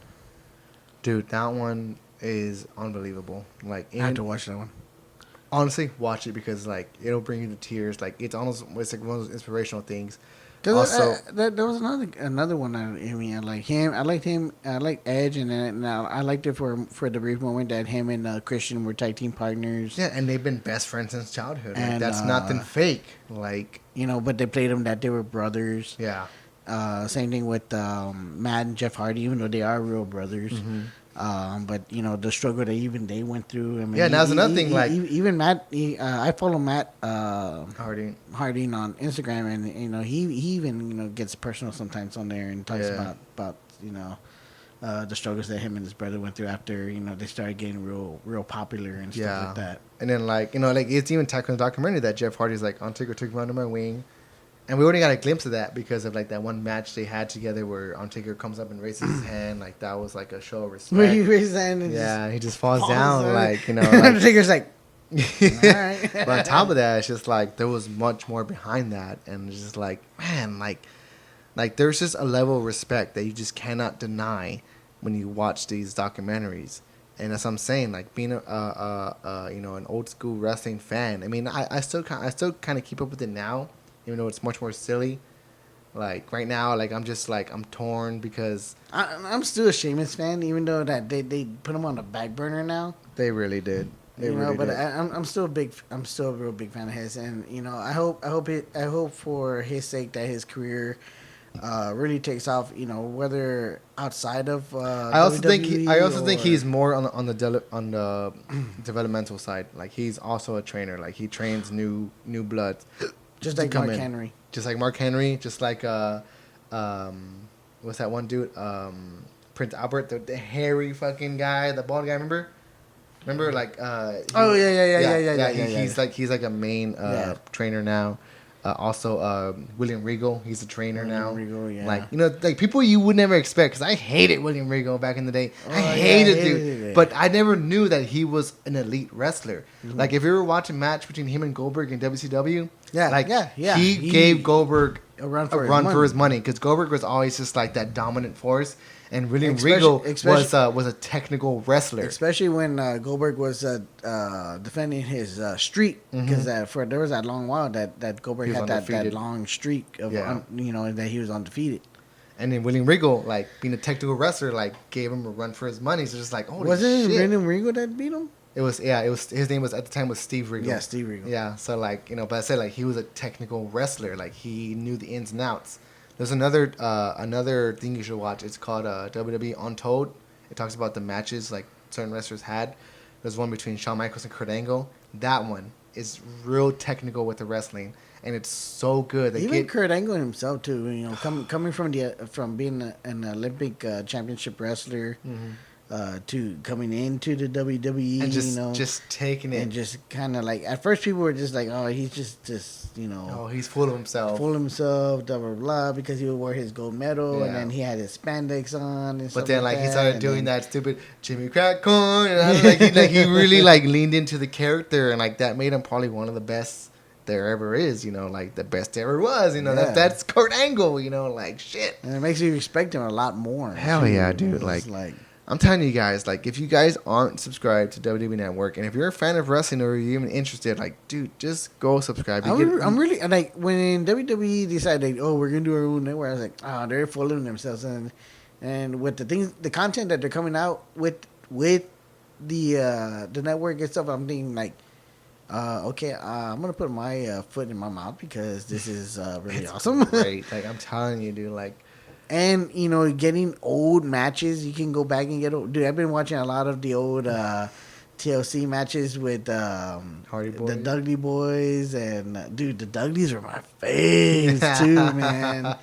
Was it D.L. Dudley? Not D.L. Dudley. D.L. Dudley is the fucking comedian. Devon Dudley and Bubba Ray. And Bubba Ray. And Spike. But I hated when Bubba Ray went when they went to Impact, and then he was out. I'm Bully Ray. I'm like, Okay, yeah, that's something different. That That's something was different. stupid. Yeah, like there's always just kind of like those politics with wrestling. Yeah. But yeah, man, like even like recently, I watched the recent 24 documentary special about Ric Flair, and he's always been the one that just like starts crying a lot. But man, dude, like it's really good. Like it's so good. But dude, like I cannot rave about how much. Like honestly, this is probably my favorite so far. This is the favorite thing I watched all year was the Ontario documentary. Yeah, The Last Ride. It's really up there. The only gripe that I have is that it is a 5-part documentary series, and there's a lot of recycled footage. But that's what I liked about it, though, too. I love watching a lot of that old stuff. I remember watching the last episode. Like, I just watched the last episode recently, and I was like, okay, this is cool. And then, like, I went back to watch the first one again. I was like, they just showed this in the last one, but just different voiceovers. I'm like, okay, that's fine, whatever, you know. But I mean, it's always whatever. like those images of him in the ring, and just like kind of like, you know, in thought, you know, like. But nevertheless, it is still really good, and I know we have fans out there. You know, we have people who follow us who are, you know, diehard wrestling fans. You know, shout out to Fort Tap. You know, Fort Tap. Shout out to Taylor. Shout out to Eloy. You know, Brittany, and you guys are all, you know, wrestling fans. You know. And if you aren't subscribed to W Network, subscribe to it and just treat yourself and yourself. You know, drink a beer and watch those documentaries because, man, like WWE does a lot of things wrong, but the documentaries They do a lot of some of things right. You know, like, so damn. we're about to Wrap it up. We're about to wrap it up because we're like Yeah, right I'm here. gonna hold on for this for the last drink. But you know, just a quick thing too. Another one thing I really want to get your opinion on, or you know, touch on a little bit real quick before we go. Even though with the pandemic going on, we are still getting new content coming out. What are you excited for? That's coming out. That's coming up next. That's supposed to be coming out. Shit, dude. Not movies, but in shows.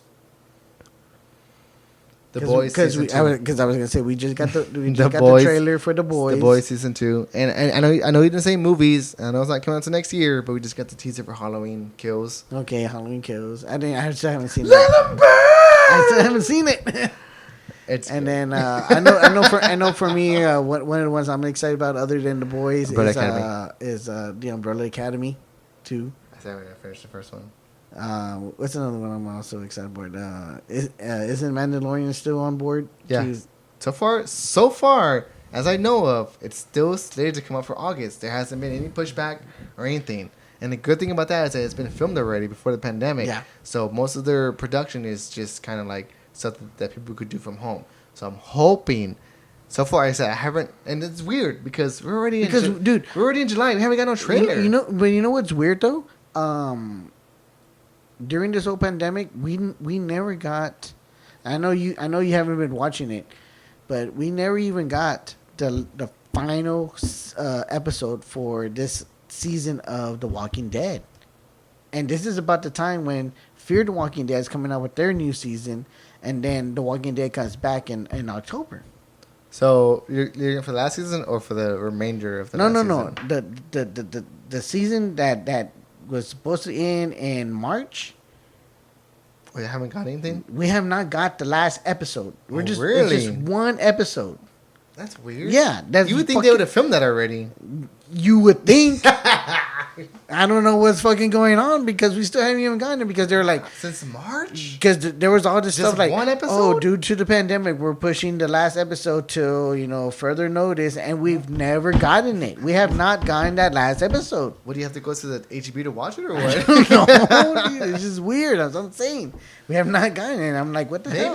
Maybe. Is it like the series finale? Or Yeah, it's supposed to be the series finale. Maybe they're shooting for a theatrical. I don't know. Maybe. I don't know. Maybe. I don't know because I don't see why they because, would. Because then there was supposed to be that theatrical movie with Rick Grimes coming out in, and then supposedly that got shut down, and that they're just gonna make it into a mini series. So I don't even know what's fucking going on. Why don't they with all just that hold shit. it one episode? That's weird. That's so weird. Yeah, and it's just one episode. That's weird. And like, did it leave on a cliffhanger? Like, are you Yes. eager to watch it? Yeah, you know, like, I want to fucking watch it. Like, what the fuck happened? But, Yeah. but here's the funny part is I forgot what happened, so I gotta watch it. yeah. I gotta watch it That's- again. See, that's the thing. That's where they fucked up. I'm sorry. Excuse my language.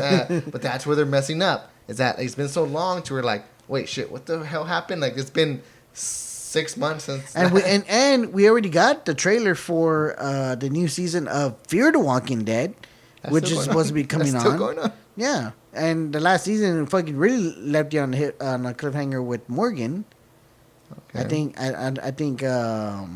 what's the actor's name? From Morgan? I don't remember his name. I forgot his name. Something British. But I think love you. I think his character is already completely done. Like it's kind of over for him. That's weird though. Like, just one episode to like, oh, we're gonna postpone it. Yeah. Like, dude, it's just an episode. Like, just give it to us. You know. Give it to me. Anyway, All right, guys. Well, so you're excited for The Boys. I'm excited for The Umbrella Academy. Yeah. I just got yesterday was just announced that the Chilling Tales of the Chilling Adventures of Sabrina is going on its last season. What? Is that 2 seasons? It's gonna be the fourth What season. the fuck? The fourth season is gonna be its last. They're cutting it, so yeah, that's pretty much it there. So That's wild. But hey, guys, we've been rambling for a good while now. Hopefully, you guys will stick around to this whole thing. If not, then go fuck yourself. But I'm just kidding. or just listen to us on Spotify, Yeah. Apple Podcasts. We're on Spotify, we're Apple Podcasts, Anchor. app. Go check out the Anchor app. And if you just want to watch our beautiful faces and my new blonde hair, subscribe to us on YouTube. Also follow us on Instagram and Facebook. We're not active on Twitter. Fuck Twitter. It's toxic. We're not going to go there. But I try, but it's so hard. Instagram and Facebook is where you can find us. Mainly Instagram. And of course, the YouTube, Spotify, and podcasts. Like I said before, we're doing this in my wine. Guys, check out Black Laboratory Brewing Company here in San Antonio, Texas. You can find them on Facebook, Instagram, and Twitter. You can also find them at blacklaboratorybrewing.com. And make sure you spell out laboratory because Black Lab is another brewery in another state, so that's not the right one. Black Laboratory. We've been drinking the Tangerine soft serve IPA, which is probably one of the best beers I've ever had in my life. Also the Tropical and Chill, which is a nice and refreshing ale, 4.0 Blonde ale. blonde ale, super good. Mine was a little dark, but it's all good. And once again, if you're in the San Antonio area, that's Black Laboratory. You can go visit them at 1602 East Houston, San Antonio, Texas, 78202. They are doing curbside or pickup. So Yeah, like I go to their Instagram, go to their webpage, and you can place the order. Yeah, like I ordered my beer online yesterday, and I picked it up today. I just went inside. They're like, "Oh, okay, your name's here. Okay, cool." And they had it ready for me. So And if you don't order online, they are taking orders there at Yeah, the you can walk location in. as well. So they're doing walk-in. I think you can also sit outside. They have outside seating. They'll people outside. You can sit outside, and as long as you're practicing social distancing. Make sure that if you're gonna go inside and place the order, that Wear you your wear mask. Do it. Wear a. We gotta mask. stop this disease. We're the only ones that could defeat it, and just do it. Wear your mask. Do your part. Stop being an ignorant asshole and just wear your mask. I know it sucks. Trust me, I hate wearing masks. I hate wearing it too, but you got to do it, dude. You got to do it. Do it for the sake of for everybody. I want to go to Alamo and I want to drink some more beer. Yeah, we love all. I miss you. Not only that we want to go to Alamo, but we want to go to all our favorite breweries. You know, I've been wanting to go back to Dos Llanos. I've been wanting to go chill out at Black Lab. And not only that, but we want to brew another beer. Yes. So. Check out the San Antonio Cerveceros. They're close friends, and you can even say they're partners with us. Check out Steven's been doing some awesome videos for them. Just follow them on Instagram, follow them on Facebook, follow them on Twitter. I don't know if they have a Twitter, but follow them. Just follow them on all social medias. Yeah. With San Antonio Cerveceros, I've been working with them the past couple events. We've been doing some curbside pickups. Just making everybody aware that local breweries are still doing curbside pickups. Our first event we did with Kunstler Brewing. The second one we did with Long Tap Brewing, and the next one we are trying to work with Black Laboratory Brewing. Yo! So hopefully that'll go through. What it is that we do with Cerveceros is that we put together a 4-pack package for you guys at a discount price, so that you can enjoy a variety of beers from the brewery, and just to make you aware that hey, they are still open, they are still doing curbsides. Not only not just them, but all local breweries. So we're just trying to make that aware for everybody. So it's let's support local businesses. Not even How just about these breweries, guys. Not even just breweries, but local businesses. They're being all treated together. They're being treated unfairly by the stupid governor and our mayor. So it's up to us to help these guys out. It's up to us. Let's do it. Let's stand together. That's community. This is what's always been about, community. Let's help them out and let's be there for them, because they're always there for us. So for Geekin Drinkin, I'm Eddie. I'm Steven. Cheers, guys. Salute. Peace.